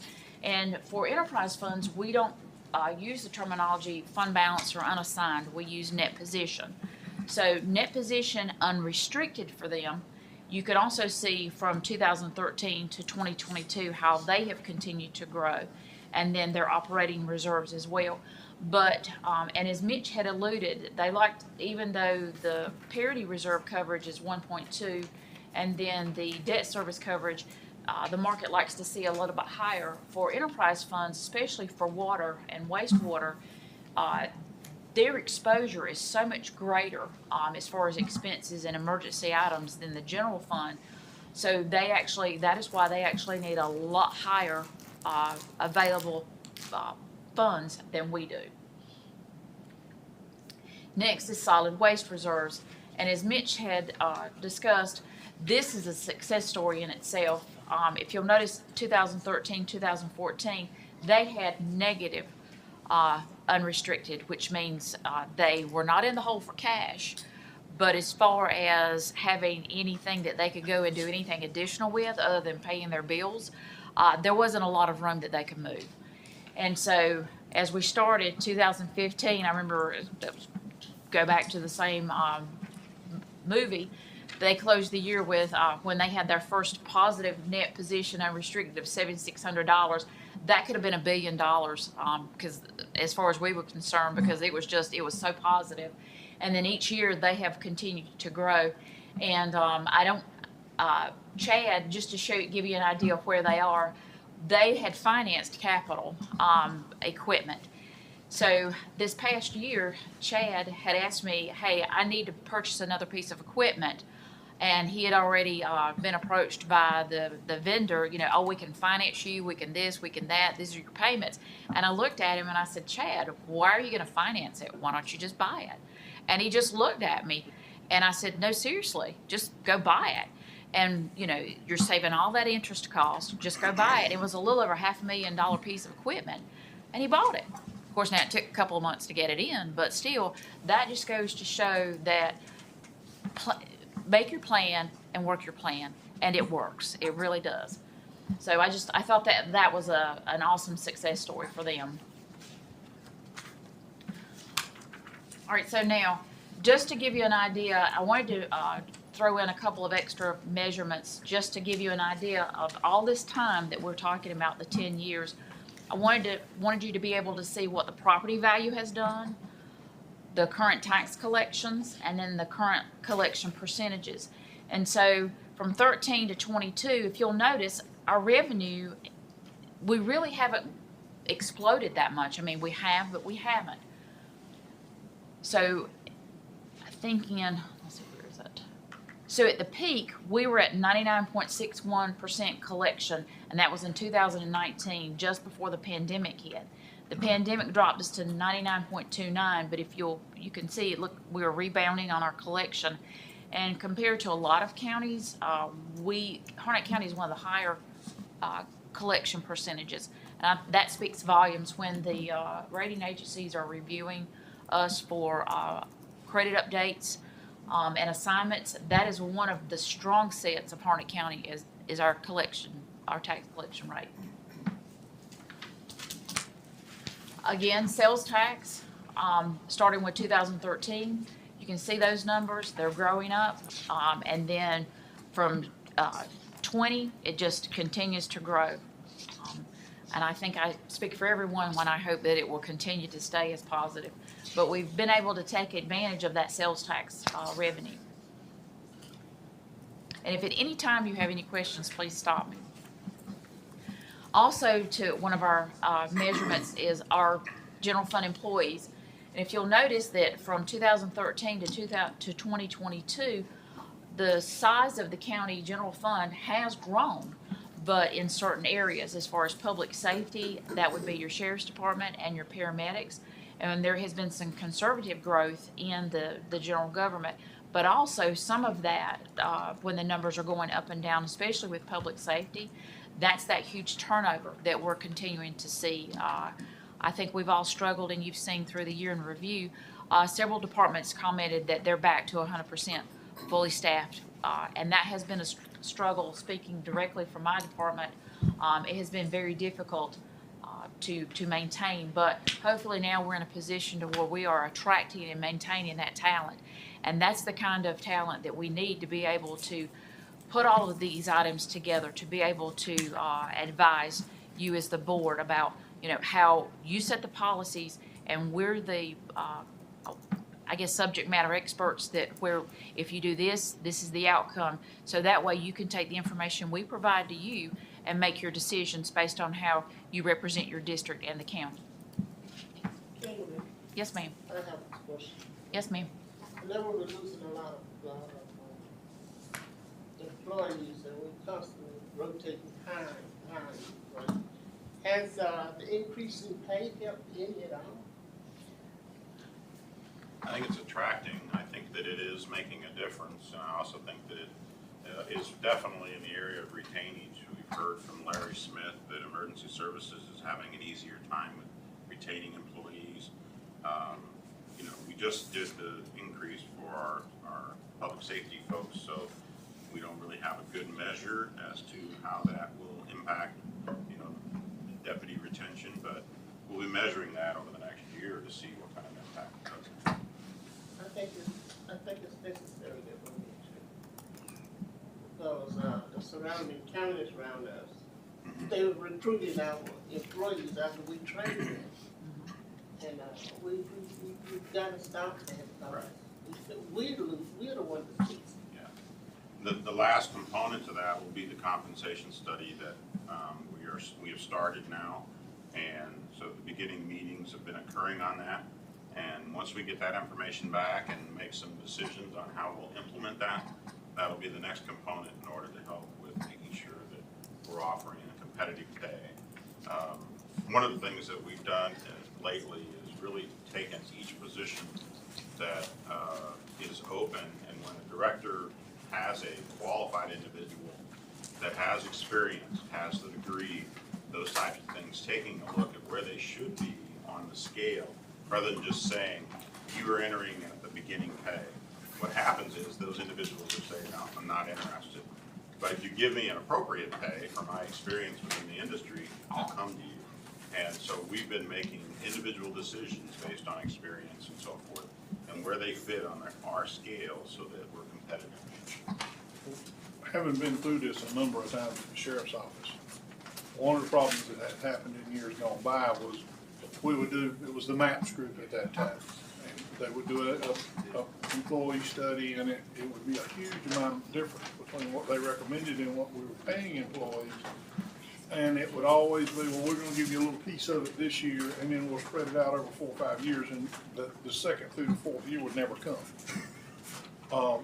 And I don't mind sharing this, when I started in 1987, I was at $11,900 a year as a deputy. and they did a map study, and I got a substantial raise the next year, but it was supposed to be even more, and it never came. And that happened several times over the 20 years that I worked there. So if we're going to commit to this, then we need to see it through. Right, and we have had, already, Lisa and I have had discussions that we're going to put a contingency in the budget to ensure that we can implement as much as possible. I mean, we may have some that are too high to be able to do it all in 1 year, but make a plan that increase will occur in the second. I guess the big thing I'm pointing out is if we're going to tell the employees we're going to do it over 2 or 3 years, we need to do it over 2 or 3 years, because that has failed to happen in years gone by. And that's not attributing that to anybody here, because during those days, I don't think there was a person in the room working here. But that has happened a couple of times. No, well, point well taken. We are aware of that. We want to make sure that we're providing the assurances those actions will happen. I'm definitely interested in this, because when I came in 2014, we lost some good employees. And those that we kept, it was basically because we gave them a big, huge bonus. That does not work. I mean, and when you take a survey of the surrounding counties and see what they're paying compared to what we are paying, we are training ground for these other counties, so. I can tell you, when the employee orientation's conducted, I go to those orientation sessions. I come at the beginning and I ask each employee what department they're going into and why did you decide you wanted to be in Harnett County. And I can tell you that many of them are stating is that as they looked around at where they wanted to be employed, they saw what was happening in Harnett County and wanted to be a part of it. And so they're starting to determine that Harnett County is an employee of choice in their mind. And so I think the word is getting out as to what we're trying to accomplish and that we're a good place for them to come to work. Well, good. I just want to say one thing. When I first got elected, that first year, I would go to those employee meetings. And they were eager to stay in Harnett County because the presentation sounded so good. But after just staying here for about 7 months, they were going somewhere else because the pay wasn't that good. So I am very glad that we are addressing that. I mean, something that I've been interested in, not for myself, but for the county. We are losing money when we continue to train people, and they're leaving you. And a lot of people didn't understand that back then.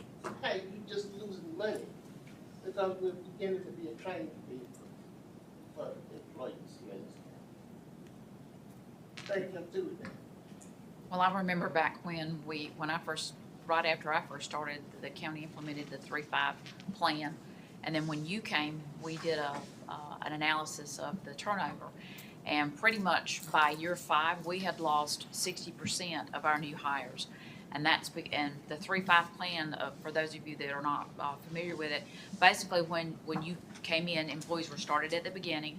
In 3 years, you went halfway between there and a data set point, and then in 5 years, you got another raise. So over the course of 5 years, you got over a 20% pay raise, and then nothing. And so one of the things that we had talked about when Commissioner McCoy came on was, okay, let's do away with that. Let's look at doing an annual performance increase, and then we have to look at COLAs, to stay in competition, because when you keep those COLAs implemented, that way when you go out for a market study, you're closing that gap, because as you stated, if you're going to go to the trouble of doing a market study and then you don't implement it, well, that's the worst thing you could do. So, and a lot of times, why do people not implement it? Because it was so expensive. So there's kind of a maintenance, and that would be your COLAs and your performance increases. But really, the maintenance of a COLA helps you stay in target check and then segment it, looking at, if I've got a huge turnover in this department, what are the jurisdictions around me? And so that's all part of being proactive. So, but I thought that the inclusion of some of these data points or data sets would be interesting for you to be able to see the impact that the policy has had on the measurement of the county and how it's functioning. And so this is the last slide. So back a couple of years ago, I had made the comment, and I use it from time to time, that our general fund is our tax supported fund. That's where our tax dollars go in. And we should use that or view that as really an operating fund. So for 12 months, we're paying our salaries, we're paying our light bills, we're, the things that we need to be able to keep it, like I said, the lights on and the county government functioning, whether it's inspections, whether it's the health department, DSS, all of the various departments are out of that one fund. But when we get to what I would call a managed approach to our fund balance and our overall cash health, we need to take a look at the core functions that we know we have to fund. So when we talked about previously about our debt fund, the only revenue that we put over there was the ones that we knew we would have those for an undetermined amount of time. We can count on those. When we count on, so we also have other expenses that we need to count on as well. So one of them is our medical insurance. We are now self-funded. So this scale shows this slide actually shows what we call our internal service funds. And this is where we are taking money and we're setting it aside to cover those items that we need. So in 2015, we became fully self-funded for insurance, which basically means instead of us sending the equivalent of a monthly premium for our number of employees out to Blue Cross Blue Shield, we're actually paying that ourselves. We're just contracting with Blue Cross to manage the payment of those claims. And then any money, so for example, let's say I put aside $500 per employee, but that employee didn't spend any money, well, that $500 stays in that fund. It's not going out the door, it's staying in. And so I think that is one of the largest, I would call success stories besides the debt fund that we've had. So in 15, we started out, and then every year we've continued to increase that allocation. So when we closed 2022, we had $9.4 million in that fund. Again, the money that is shown on this slide is they're in other funds. That is not part of your unassigned fund balance. That's not part of your general fund. That is money where I call that our bill paying account, so to speak. So for medical insurance, we've set medical insurance aside, we've set dental insurance aside, we've set workers' comp. That's another success story in itself. When we took over the first year that we went self-funded, we were actually in the hole $624,000, and then in 2014 we were in the hole $1.4 million. Now that was not in the hole for cash, but that was in the hole for equity because we had two claims that when we have a claim that first hits our books, we have to put a liability of what they believe it's going to cost over the time, and based on the injury that the two employees sustained, there's a market average of X million or X dollar amount, so we have to set that aside. So in 15, was it 15? When did we do this tracker stretchers? I think it 17. So in 2017, what we were looking at is that gave us an opportunity to analyze the claims. The bulk of our claims are either Sheriff's Department or EMS. EMS from lifting, Sheriff's Department from if they get into a confrontation or if they go in, or we had one that got shot, so that kind of thing. So in looking at the EMS, we actually went out and discovered that it was a lot of the lifting and the back strains. So we invested about just over $400,000 to equip the ambulances with those striker stretchers. And if you've never seen one of those demonstrated, it's awesome. Just push back. You push it, hydraulic, patient lifts. We have the lift-assisted chairs, so if the patient does not come out on a stretcher, they come out on a wheelchair, it's a wheelchair, but it's also lift-assisted.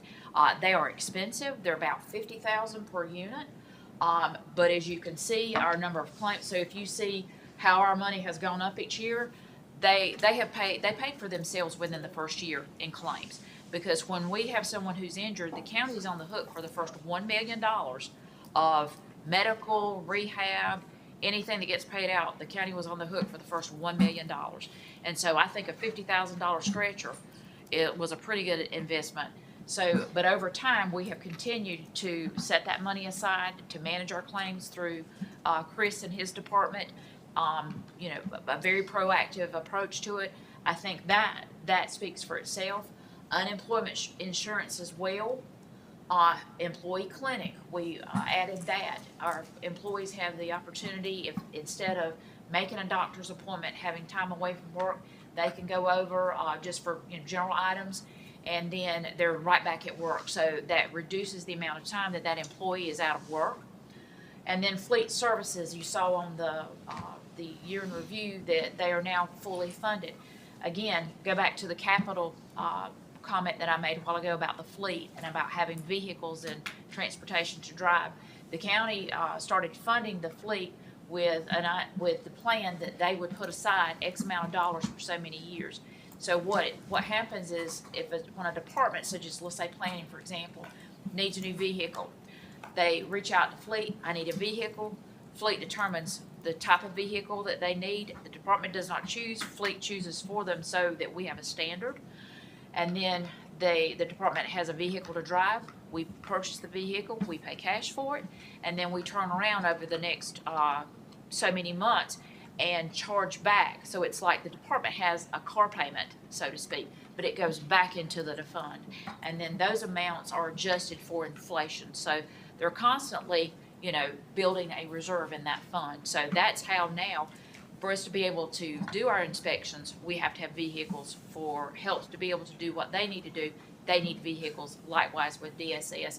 So, like I said, that is money over time that we have been able to set aside. So at the end of the day, I know that I've got enough money to pay my health insurance, pay my dental coverage, to pay workers' comp, and those are always the items that are.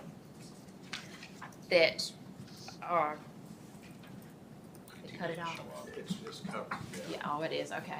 Well, I was wondering about that. I was Okay, too. good. I looked at my. So anyway, so at the end of the day, we have the money, and that is separate, and that's what we would call, just like for your homes, you set aside money for a light bill, for tires for your car, for your vacation.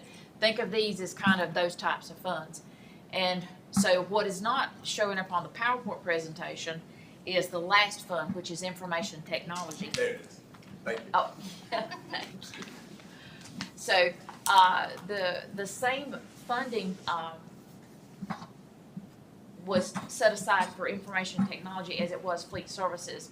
Prior to 2018, the county would, lease computers, tablets, desktops, those types of items from Ontario Investments.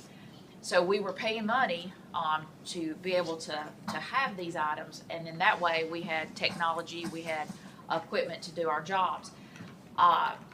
Several years back, Ira, and I think and Paula started it, when she was the IT director, looked at possibly going and making this an internal service fund.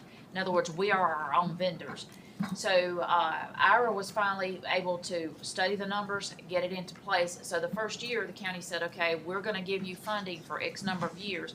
And then again, if a department, such as mine, for example, a portion of my department periodically rolls out and it's time for me to get a new desktop, a new computer, whatever, I will reach out to Ira. Ira says, okay, here's your new and improved laptop, desktop, computer, whatever I need.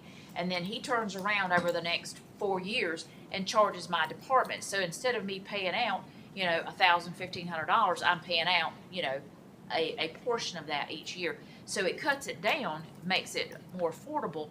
But also what it does is instead of money going out of the county, it's staying in our reserves. And so you can see how that's continued to grow. So that as Ira has needed to upgrade our security, upgrade our hardware, the money is there. He doesn't have to come to you and say, okay, I need $1 million, and you're looking at him like, okay. So he already has it. So that allows him to be able to plan his department and how he's going to take that forward. Just like with Parks and Recs, just like the sheriff, when they need capital, they know that money has been set aside for them, and so that's how they plan to meet the strategic goals that you've set in motion for them. Yeah, our IT department just built all new servers in a location, and they had the funding to do that. They didn't have to come back to y'all and ask for money or ask for it as part of the budget process, because it's in this fund, and that's what it's there for, is to maintain our IT infrastructure so that, like she said, every 4 years? Every 4 years. Every 4 yeah. years. Basically, every computer in the county is on a 4-year rollout program. And so every 4 years, they got an employee over there, that's all, that's all he does, but keeps them busy, I'm sure, tracking all that and, and all that, because we just got emails a couple of days ago about a couple of hours at this time for them, so it's beneficial, and again, to Mrs. Honeycutt's point, we're not paying interest to somebody else now, keeping that money in the county that can be used for law enforcement or EMS or something else, something more important to our citizens. So in closing, I wanted to be able to show you the revenue streams of the county, the tax value of the county, the growth of the unassigned fund balance, but we've also been able to set money aside that's in addition to what we have. So to be able to show you that this fiscal policy works, and that's the next step into the strategic plan and the performance management plan, that this will give you the tools to be able to meet those. And so I'm a firm believer in a plan. You tweak it from time to time as conditions, environment, economy, the years, the needs, desires change, but the plan works. And so that's the next step, I think, as we launched out, where we've worked with Rebecca in building the performance management plan. So. Just want to say one thing. Over the years that I've been here, the biggest change I have seen is that when we came self-insured with the healthcare insurance, because it was a mess. Yes, it was. And the unemployment. Those were two items that could have took us down to meet down to a grass hop. And I appreciate the changes that were made, and for those that wasn't here that time, thank God for it. Does anyone have any questions? I know I'm Southern, but I feel like sometimes I speak fast. Is everyone awake? All right, we'll move on. There's some other trends that we feel are important that give you a better picture as regards to the environment that we're dealing with in our county. Lisa's going to go ahead. What? No. Lisa's going to go ahead and go through some of those other trends that we're seeing, not just fiscal policy ones that Kimberly has covered. Nope, not that one. You got it. Yep. There we go.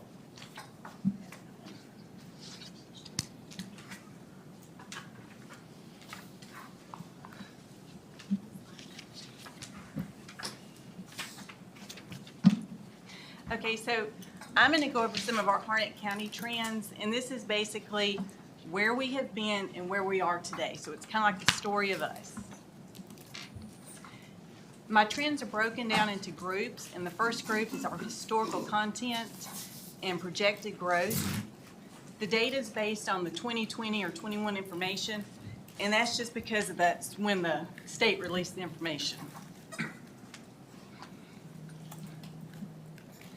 This chart shows our population growth over the last 10 years. And you can see that in the towns, we've grown about 3%, and in the unincorporated area, we've grown about 12%. And in our towns right now, we've got about 18% of our entire population lives in a town. The next chart is another way of looking at the townships and their population. This is the data from 2020, and that's just because that was the last time the state released it. And you can see in the western part of the county is where the largest population is. This chart shows what it looked like in 2017 compared to 2020. And you can see the western part of the county has still grown a lot. We expect this to change in probably the next few years, just based on where the subdivisions are coming up right now. And this chart shows the population projection growth up until 2050. And you can see that the school-age children population and the senior citizen population is also continuing to grow. And that's important to note because those are the population groups that typically use the most county services or require the most funding from the county. And that leads us into the employment, because we're gonna have to pay for those services, or we're gonna have to come up with a way to provide those services for our growing population. This chart is our unemployment rate, and you can see that it jumped up at the beginning of the pandemic, but over the last few years, we have improved. And our current unemployment rate that has been released was 4.2%, and that's still a little bit above the state and national average. And this chart sort of piggybacks off what Kimberly had done earlier. In fiscal year 21, that was a little bit lower because we had frozen all the vacant positions in order to balance our budget. But as of last week, we had 963 full-time positions and 95 vacancies. And most of those were in our public safety departments. And this chart shows our public safety departments, the number of positions in each and the number of vacancies. And as you can see, 59 of our 95 positions were in our public safety departments.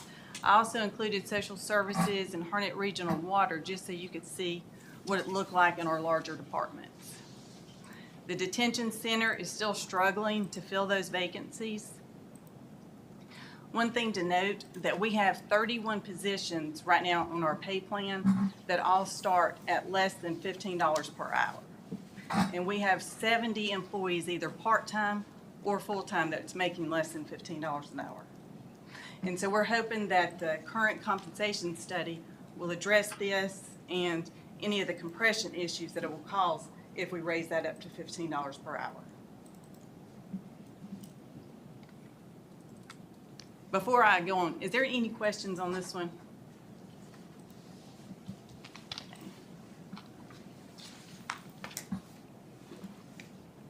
Our next group is our growth trends. This shows the annual number of foreclosures in Harnett County over the last 10 years. It had been declining pretty much most years, and in 20 and 21, that was pretty low because the moratorium on foreclosures. But that ended in July of 21, and so in 2022, we had 184 foreclosures.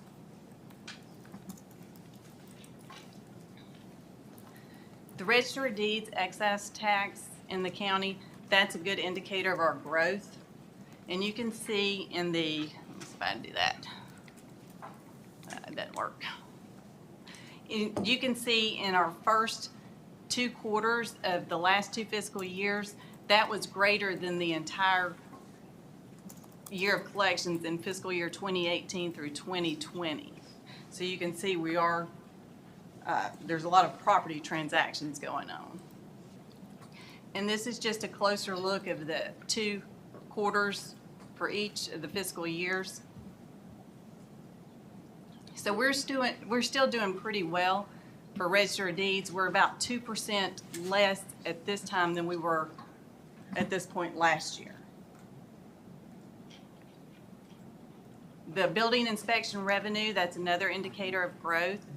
And you can still see that over the last 3 years, the first 2 quarters, that's greater than the previous 3 years. The previous 3 years, total of 3 quarters there, looking at the green blocks.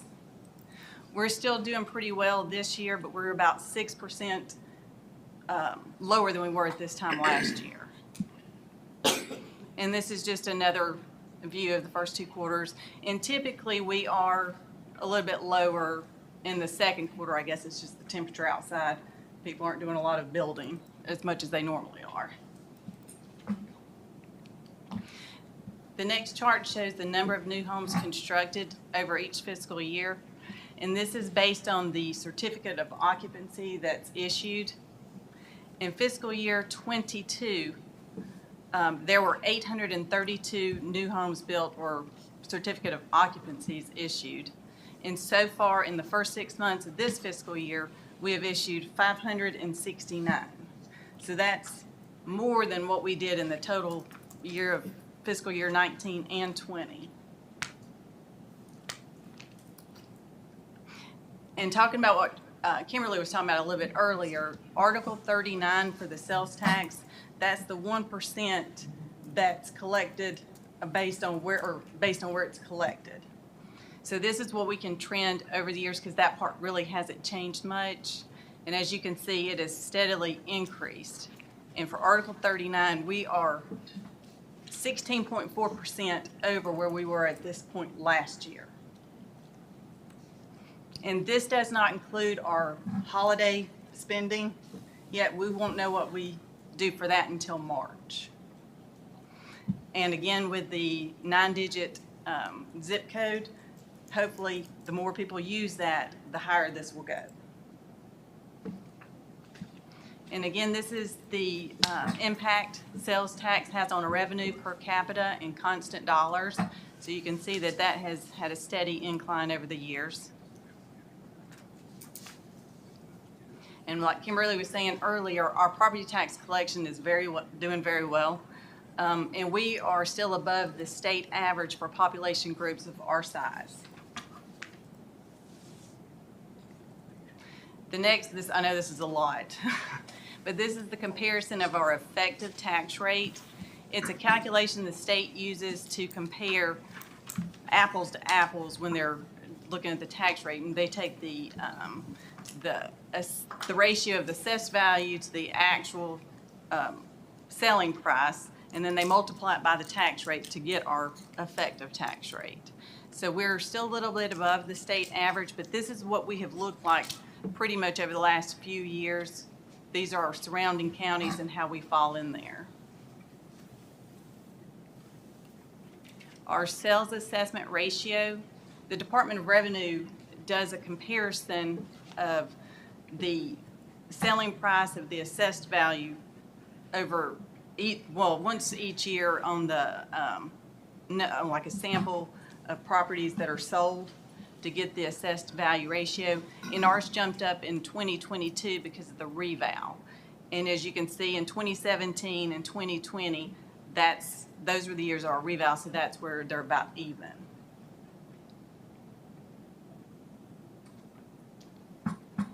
And this is just a comparison. This just shows you where we fall in our tax-based comparison. Our residential is pretty high.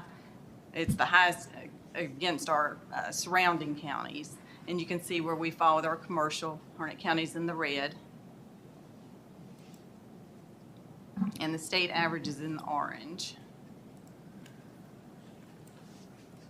Our per capita income, we're about 23% below the state average in per capita income, and we rank 83rd out of 100 counties. This matters because this indicates what our residents have to pay for stuff such as their property taxes. And our residents are a little bit lower than our surrounding counties.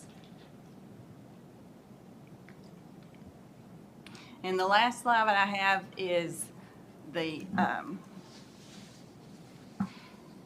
this is our inflation rate, and this is over the last 2 years, and this is just in the southeastern part of the United States, and we're still at about 7%.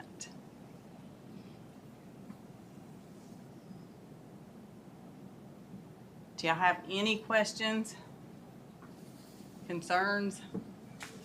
Anything that surprised you?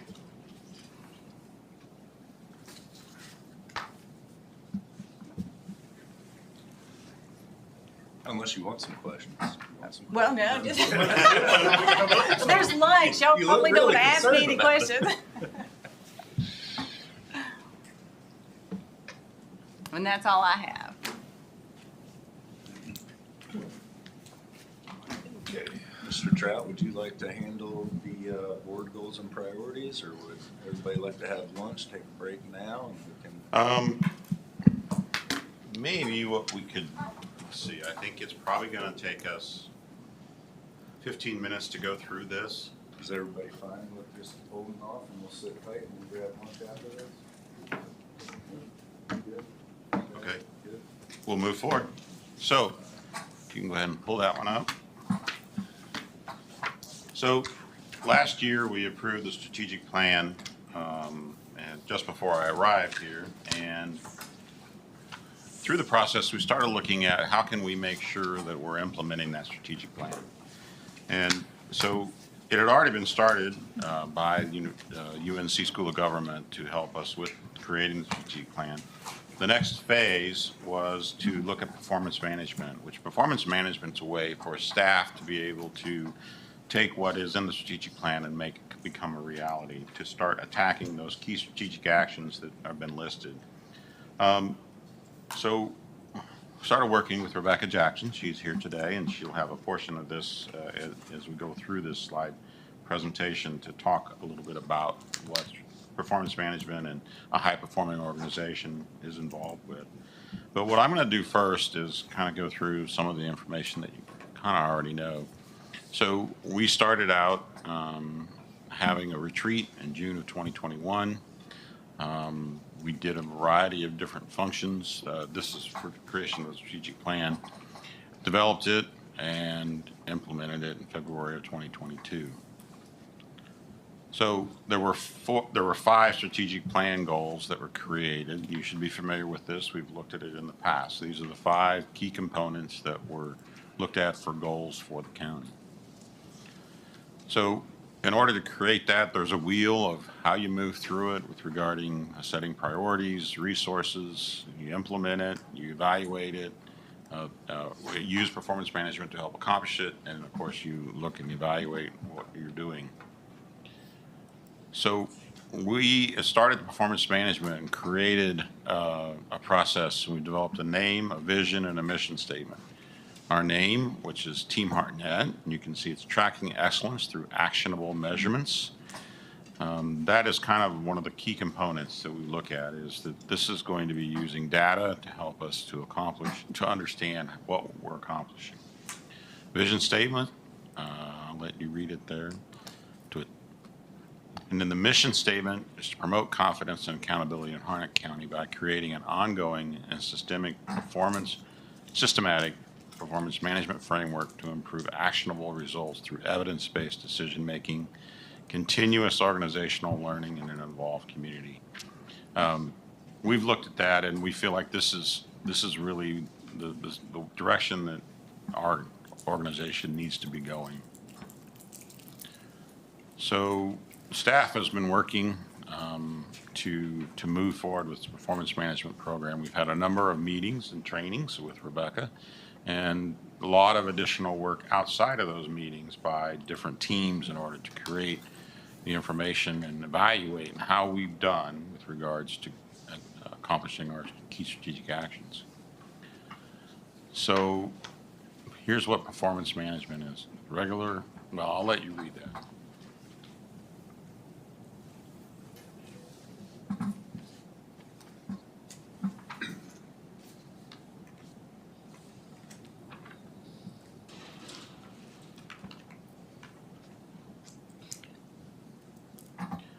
So when I look at this, the key for me is looking at our performance, looking at our data, seeing how we've done, looking at whether or not we're going in the right direction.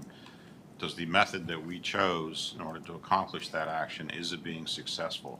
And the only way you can really do that is by having a measurement that's put in place in order to determine the results. We feel like we need to do this in order to be able to make better policy and management decisions, to make sure that we have accountability for what we're working on, looking at our key operations and making sure that we're providing the customer service that's necessary, and continuous improvement. There are a follow-on that I'm working on in the future for helping us with continuous improvement processes. And of course, it's the right thing to do. We can't just go into a situation of where everything's going just great. We need to make sure that we're holding ourselves accountable to it. So we've looked at internal key performance indicators, making sure we know what those are in order to be able to measure how we're doing. We started looking at what data are we collecting, and to make sure that we're collecting the right data in order to be able to track ourselves continue to get training from the school government. We have another phase that we'll be looking at for next year or late this year, and trying to get all staff to understand what they need to do in order to become performance managers. It's going to lead us down a lot of different areas, but I think the key is going to empower organizations to find solutions to be better. Departments are working and collaborating with other departments in order to find solutions. It's helping us to be transparent, to understand where we're doing well and where we aren't, and eventually start to where we're looking at becoming a high-performing organization. You know, when I started out this, the staff I put out there that I want to be the best performing county in the entire state. And that seems like a braggadocious statement to make, but I think the statement that I have is that I want to be the best county. And why not say that that's our goal? Now, it may be that we can't get there because we have a lot of competition. There are a lot of great counties out there. But I think if we start looking to try and improve, and that's really what that statement is that we have a ways to go and we're doing great things, but there is opportunity for us to be able to be one of the best, if not the best in the state. So we're looking at doing this briefing to you. This will roll over into the budget, and we will have components in the budget that will relate to how we're trying to attack these programs and using technology and our CIP and things like that in order to be successful. Now I'm going to let Rebecca cover the superior performance information. She has been our guide through this whole process and has been very helpful to get us to this point. Yes.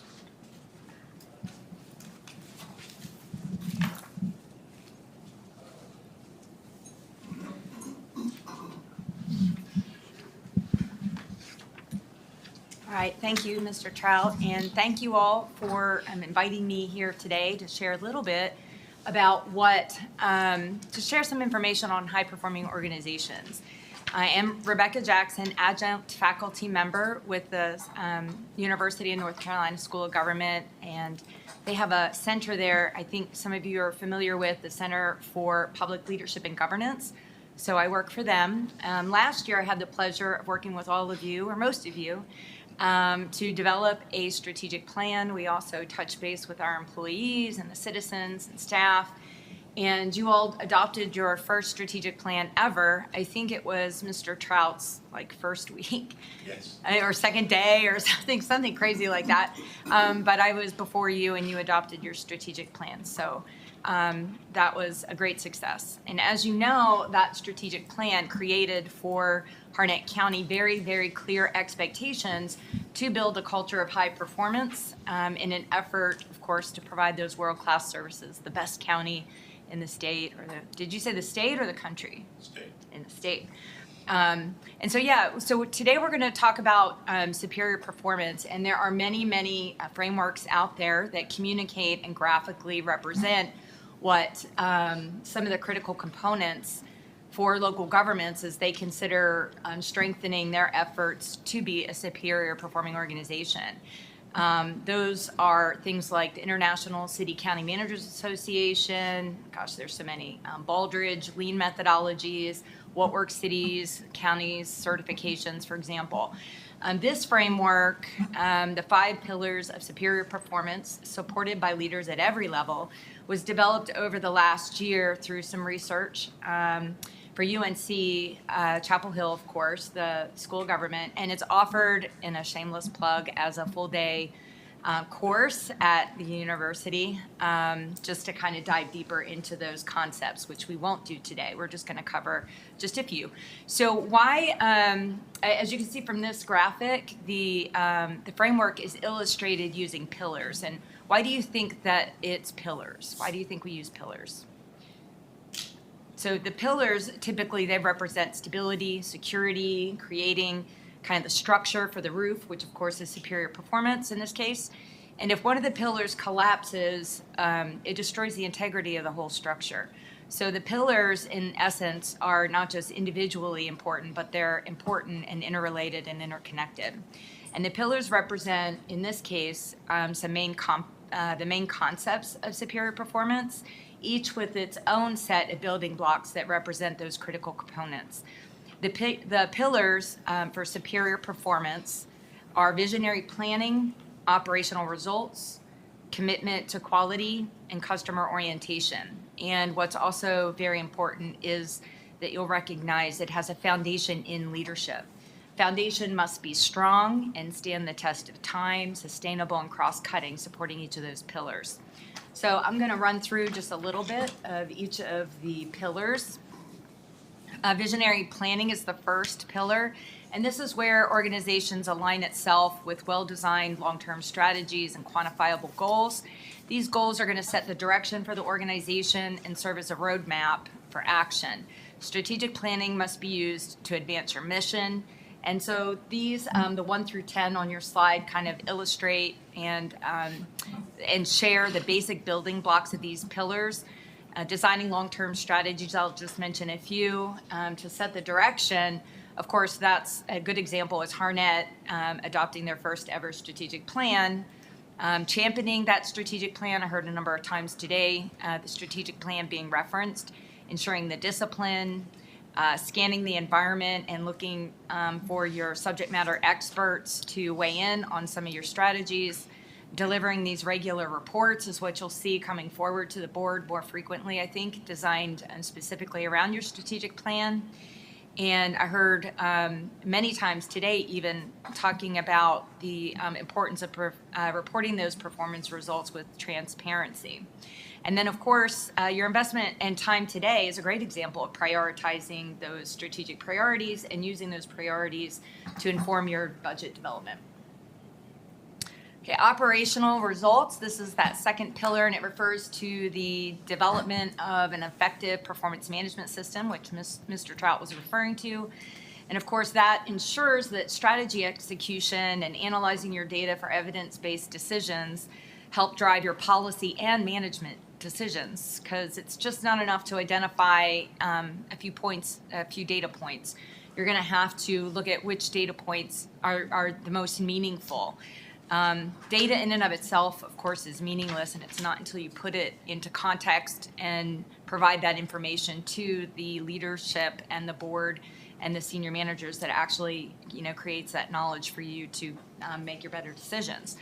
So 1 through 10, again, is those are the building blocks for this pillar, and you're going to see many of those moving forward. I'll just highlight number 5. Number 5, using data for evidence-based decisions. A good example of this was Commissioner McCoy when she was asking if your compensation strategy had impact on your turnover, and that resulting conversation around, is that strategy meeting the organizational needs? How do you know? You look at your data and you look at the trends for that. Another good example, using a variety of data analysis methods. A good example from today was the report that we heard for the revenue and financial analysis. All very good examples of operational results. Commitment to quality, that's our next pillar. And these are the building blocks for the pillar 1 through 10. And this is really relating to the commitment of your organization to look at process improvement and innovation. So how well and how often does Harnett County actually look at their processes and implement agile and creative solutions? So as a high-performing organization, you're going to look to do those things. A good example of that, I think, is Mr. Trout looking forward to producing and conducting what we call rapid improvement projects. So looking at the different services that you have and where you might have some rapid improvement efforts. Again, focused on real results for your community. The next slide, yes, employee empowerment. The way your employees feel is the way that your customers feel. I hear that quite frequently. If you think about that, if your employees don't feel valued, your customers aren't going to feel valued either. And in local government, your employees are your most valuable asset. You're a service-driven industry, and service doesn't happen without those people providing the service. I think we all recognize now, and even through our presentations today, that it's certainly a war on talent, and out there in our industry is seeking the best and the brightest. So this pillar just basically describes those building blocks that are needed to create that environment where employees are empowered and seeking to achieve superior results. Customer orientation. This is last but certainly not the least of the pillars. It ensures that residents and partners and stakeholders are having ample opportunities to weigh in and engage with their local government, share their perspective. This means as local governments, you're going to want to create that meaningful collaboration with them. For Harnett County, your customers and partners and stakeholders, we talked about that during your strategic planning efforts, and also during our performance management efforts. And those are your citizens, your taxpayers, your businesses, municipalities, certainly schools and higher education institutions.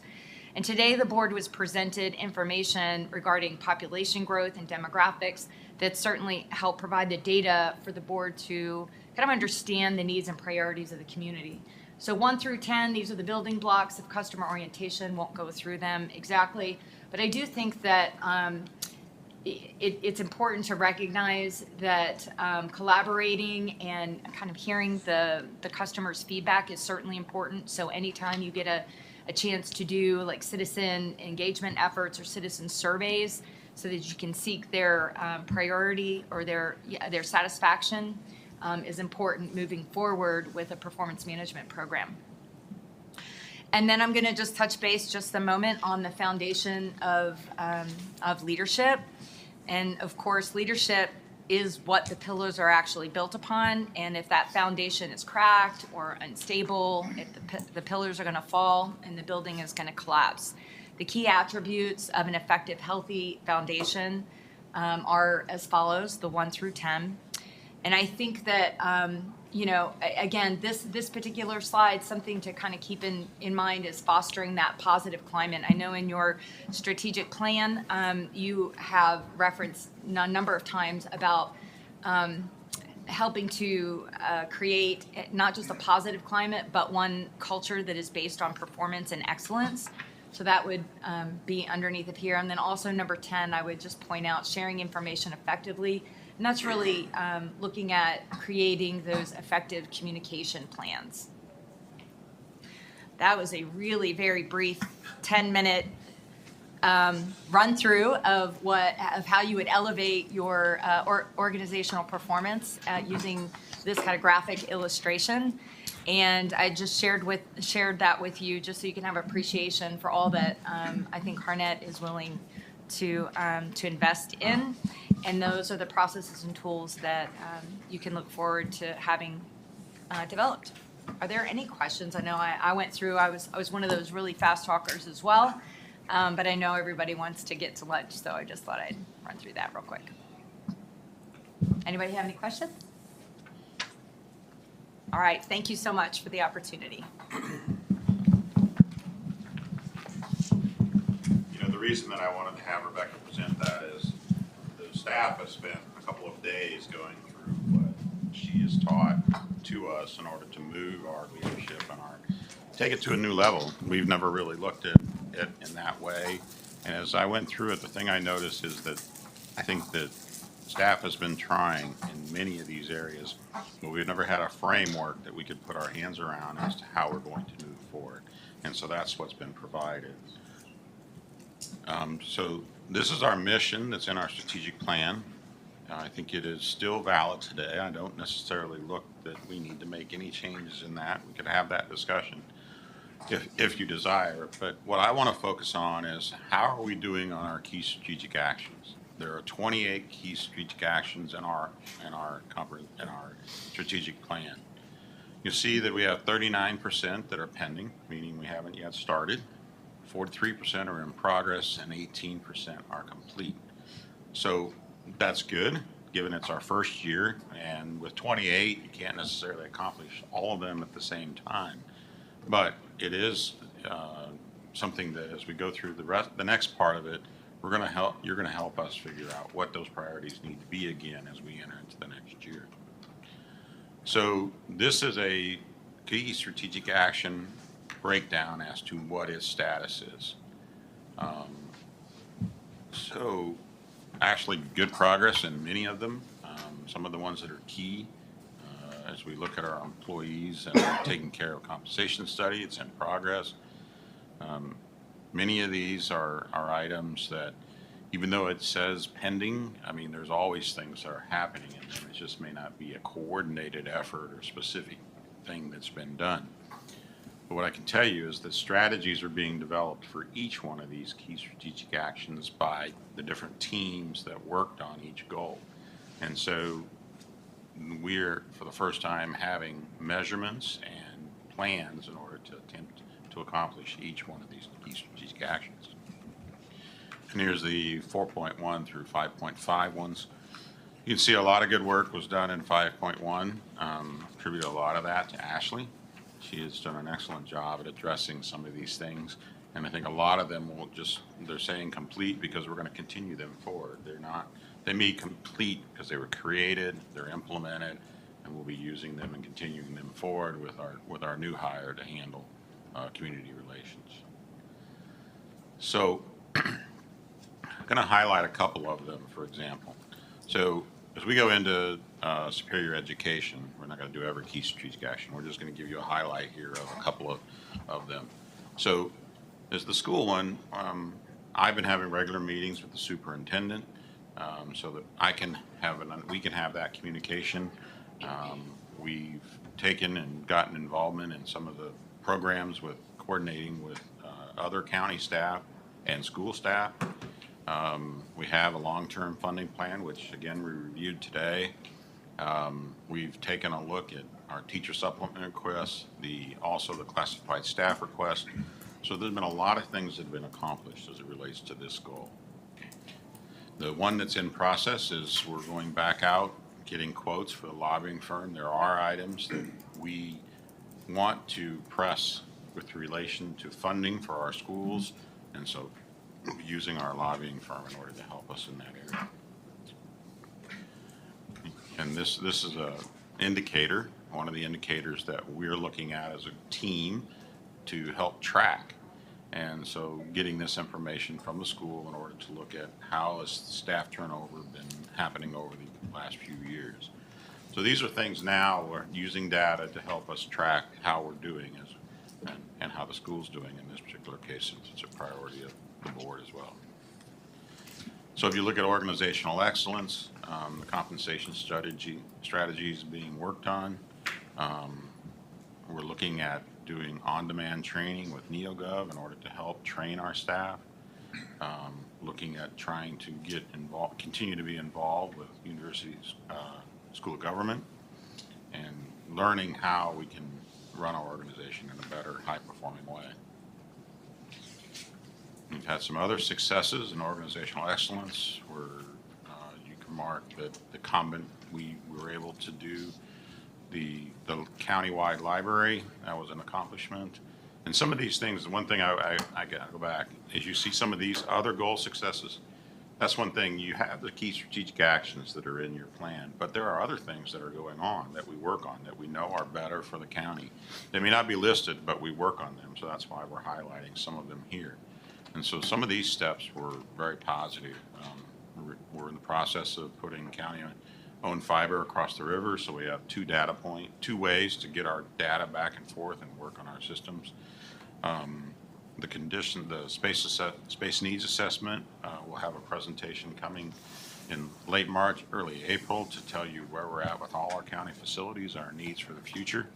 So a lot of good things, and of course I mentioned the animal shelter. That is something that the assessment's been complete and we'll be coming in February to present that to you.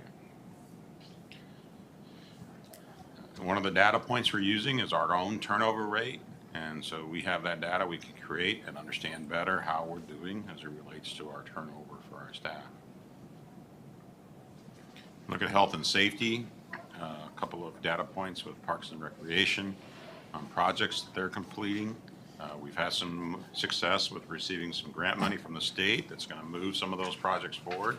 And we're also identifying other areas and developing plans for future greenways and that type of thing. Also the last one there, which is the staff's currently working with a task force related to opioid and substance abuse, and that impact in our county is very important. And so the work that Coley and Chris are working on is going to make an impact on that as we go forward. So starting to track data, looking at, we have measurers.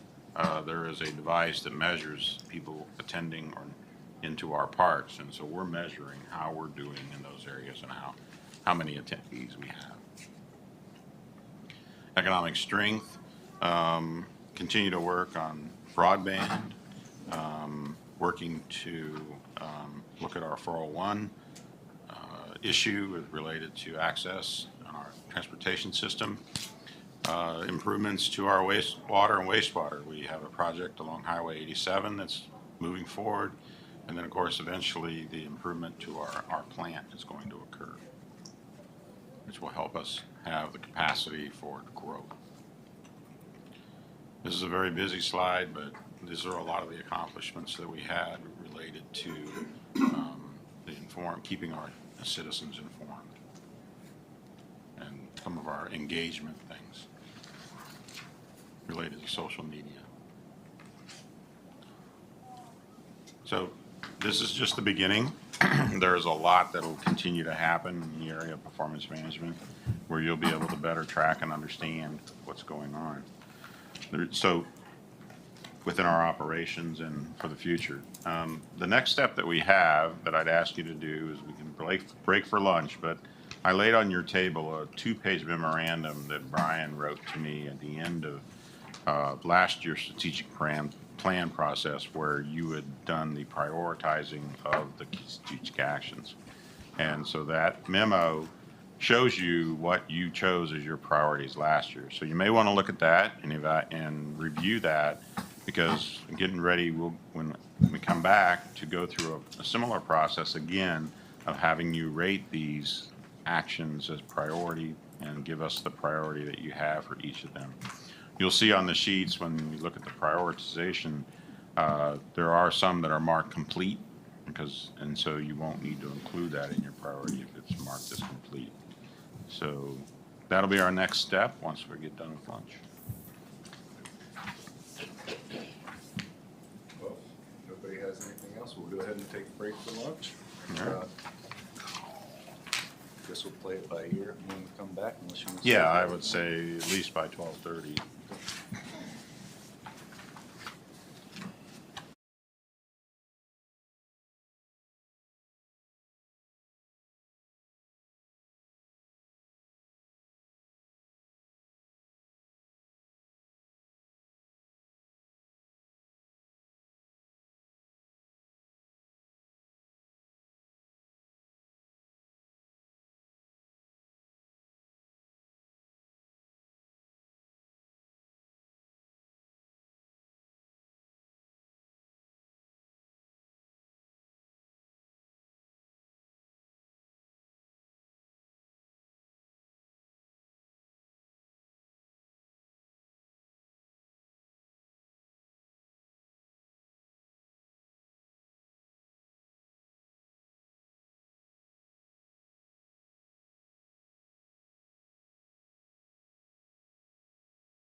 So,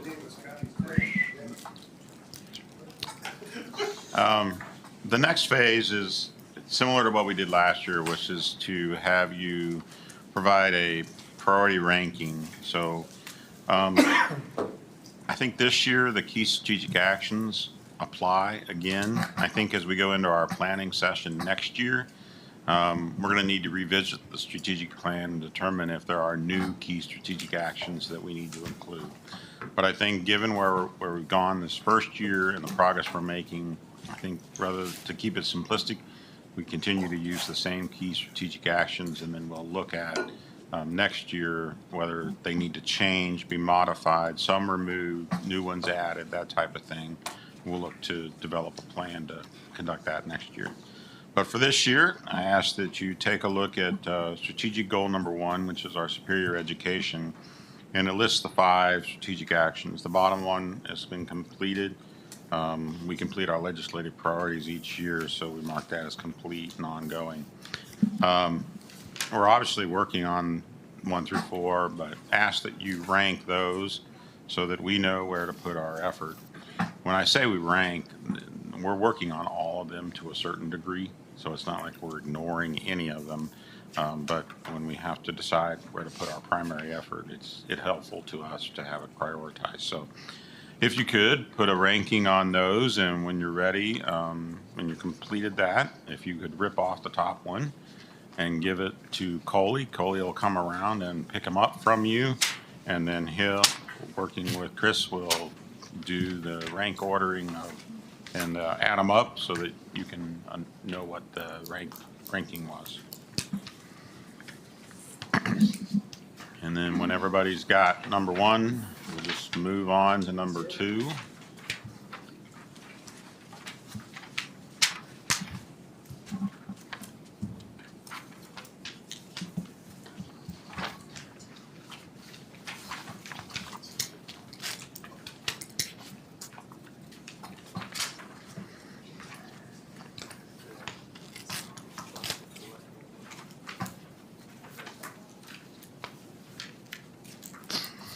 So priority number 2 deals a lot with our organization and making it better. A number of these I mentioned they're in progress. Even performance management is part of this. So all of these are ongoing. We'd ask that you provide your feedback to us so that we can see where you look at us putting our priority effort. And if you have any questions about what any of those actions, you know, how we interpret it as staff, please ask.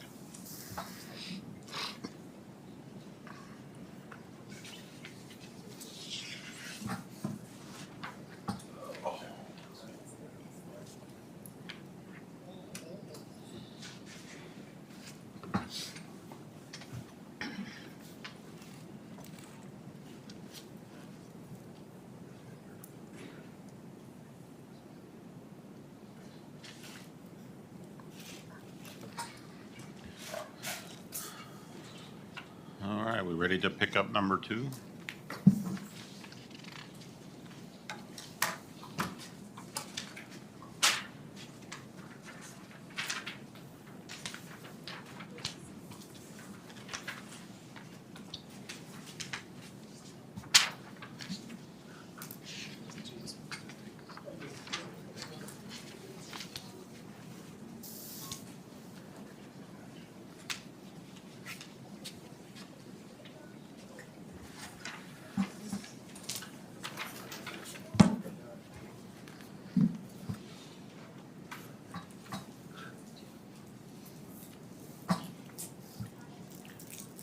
You got all the number 2s collected? Hang tight just 1 minute. Okay.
All right, I think I'll start talking about goal number 3. Are we still on? Okay, understood. I'll wait. Not in a rush.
Couple comments I have on goal number 3. When we started looking at this in our performance management stuff, we found that finding metrics for a lot of these is a little bit of a challenge.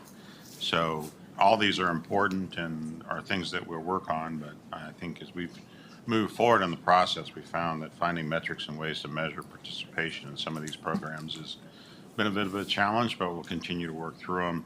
And we wouldn't change, any of those actions that are listed, because if you really look at safe and healthy community, they are a component and they are things that we're doing as a county. So,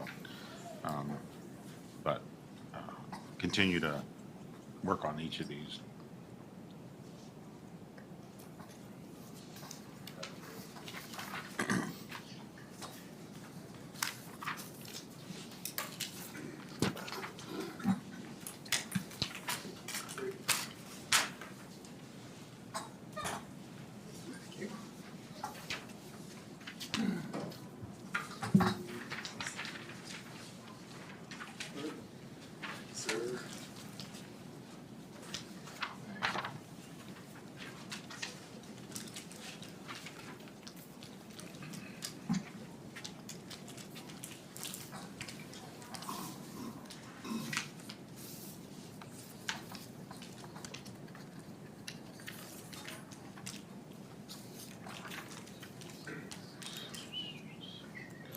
Well, as we look at our priorities that we've established in the past, obviously strategic goal number 4, economic development, is a huge deal. And so we know this is something that we're putting a lot of effort into. So a lot of progress is being set up for success, and we're making some progress, especially in broadband.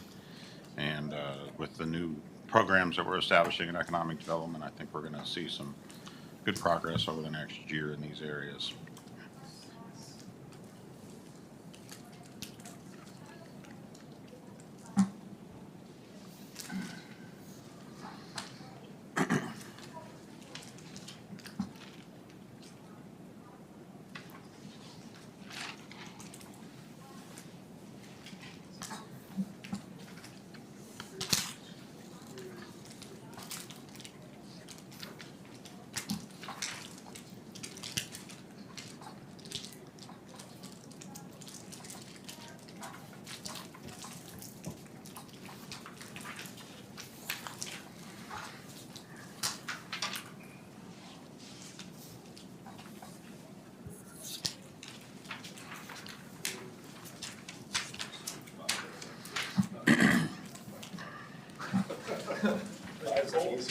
Five needs a lot of work. No, just kidding.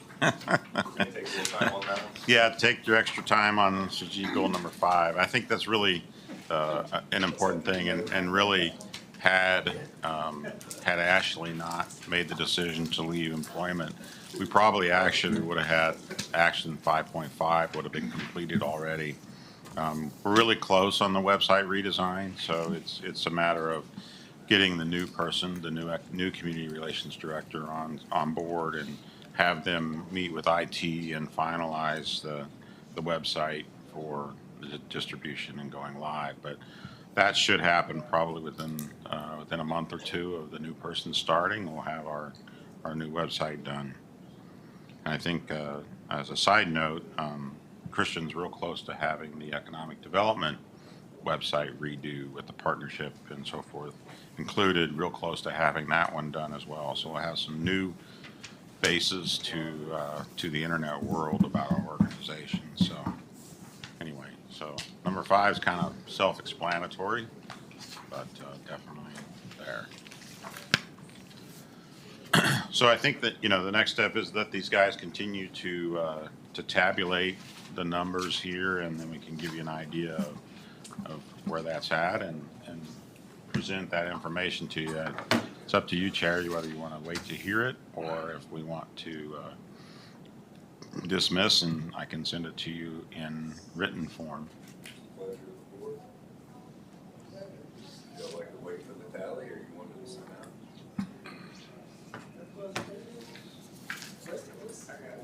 Okay, Coley says he's got it, so.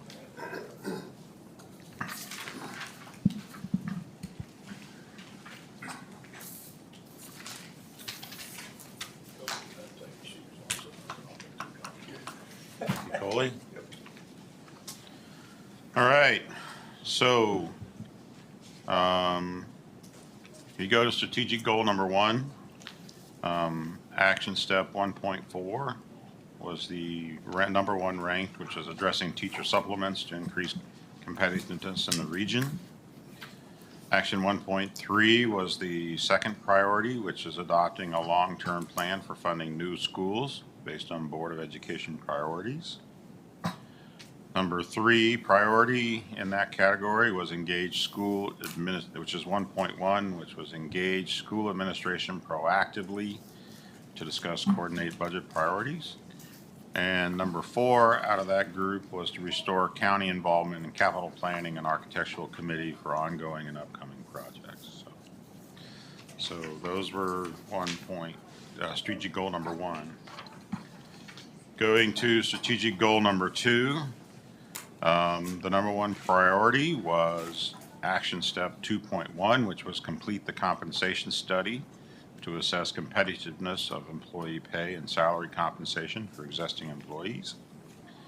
Priority number 2 was action 2.2, review and revise employee performance evaluation process to encourage culture of accountability. There was a 3-way tie for the 3rd priority. So 2.3, 2.4, and 2.7 was a 3-way tie. 2.3 is engage county employees in improving internal processes and provide regular education on adherence. 2.4 is develop and implement an organization training and development program. And 2.7 is provide county employees with enrichment opportunities. Those are all very similar, so it's ironic that they tie. And then, so it would be priority 7, which is 2.5, research and development and implement a holistic performance management program. And the last one out of that is 2.6, which is implement process for obtaining citizen feedback on county service provision. On goal number 3, the number 1 priority is 3.3, which is assess most pressing issues surrounding substance abuse and engage stakeholders to develop plan to curb problems. The second priority is 3.1, which is prioritize parks and greenway projects for development through capital improvements program. The third priority is action 3.2, which is provide support for local farmers markets and community gardens at county locations to support healthy food options for residents. Priority 4 is action 3.4, which is increased provision of county programs and initiatives aimed at encouraging healthy lifestyles and outdoor activity. And the fifth priority out of that is 3.5, which is meet regularly with local arts organizations to generate and implement ideas celebrating arts and culture. In goal number 4, there was a tie for the number 1 priority. It was action 4.2 and 4.3. 4.2 is increase availability of high-speed broadband through the county. And 4.3 is seek to extend natural gas availability along strategic corridors identified for commercial growth. The third priority would be action 4.5, which is plan water and wastewater infrastructure to direct and attract residential, commercial, and industrial growth toward targeted areas. Priority 4 is 4.4, pursue enhanced transportation infrastructure to reduce congestion and increase access throughout the county. Priority 5 of 6 is 4.6, educate county departments about economic development priorities and their role in advancing those priorities. And the last priority, the action step, is 4.1, which is revise development and incentive policies to support thriving businesses and job creation. And we know the last goal didn't happen, we didn't do. So that's where we stand. I sure appreciate your all's input and so forth. As I stated, there are other things that besides these strategic actions that we're working on, and you'll see that as we go through the year, some of those items will come up during the regular board meetings that we have as we look to tackle some of the problems. And so those are other key actions that we'll take throughout the year for you. As I look forward to the next few things that are going to come up with us, probably the next big thing that we're going to be working with the board on as a big component is what's next with regards to our ARPA funding. You know, we did approve about a year ago how we would spend a portion of it. About 20 million of it was 21 million was decided upon. But we have some funding that we received for ARPA that wasn't designated. We've been waiting on some grant processes to finish in order for us to determine whether any money that was initially designated, for example, broadband, was going to actually be able to be utilized if we were grant successful.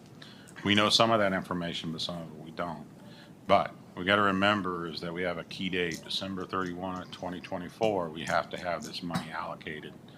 So I'll be coming to you probably in the March to April timeframe to ask you how you want to utilize the rest of the money that we haven't designated for something. Because we need to get a plan going so that we can make sure we've implemented it and we're able to spend that money in the time frame allowed. Obviously, some of our organizations, such as the National Association of Counties, have been pushing Congress to look at extending that deadline, but so far they haven't been successful in getting that extended. So we have to go under the assumption right now that that date is going to hold firm. So bringing forward to you to look at that, and then shortly after that, we'll be delving into the operating budget. So those are the next big things for the board and decisions. Obviously, we'll have other things that we're bringing before you, but those are some of the big things that are coming up. Sharon, the floor is yours. Well, I don't have anything further, except I just wanted to take a moment in order to thank all the staff for all the hard work that they've been putting in, and also the board. You know, we came up with this plan, and now we're finally getting the legs in order to make our goals happen. So it's a process, but it seems like we're all on the same page, and I appreciate it. Thank you very much. Thank you for the guests that we had today as well. Also, thank you, ladies, for the food.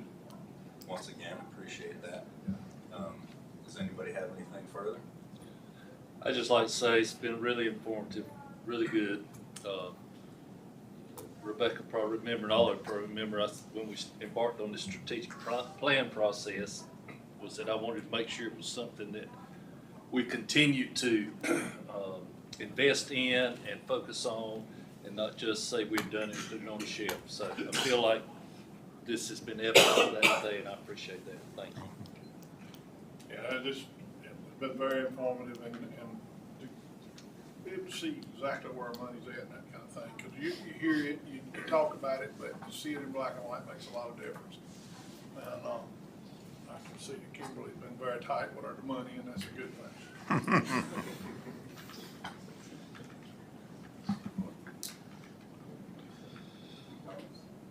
No, I don't have anything to say. It's just that we've come a long ways. I just want to thank staff, thank Devin for all the hard work that it took to provide this information to us. so that we can try to make informed decisions on the future of the county. Thank you. Thank you for the lunch, and thank you, Brent, for your guidance. You're welcome. Seeing nothing further before the board today, entertain a motion to adjourn. Second. You're adjourned. All right.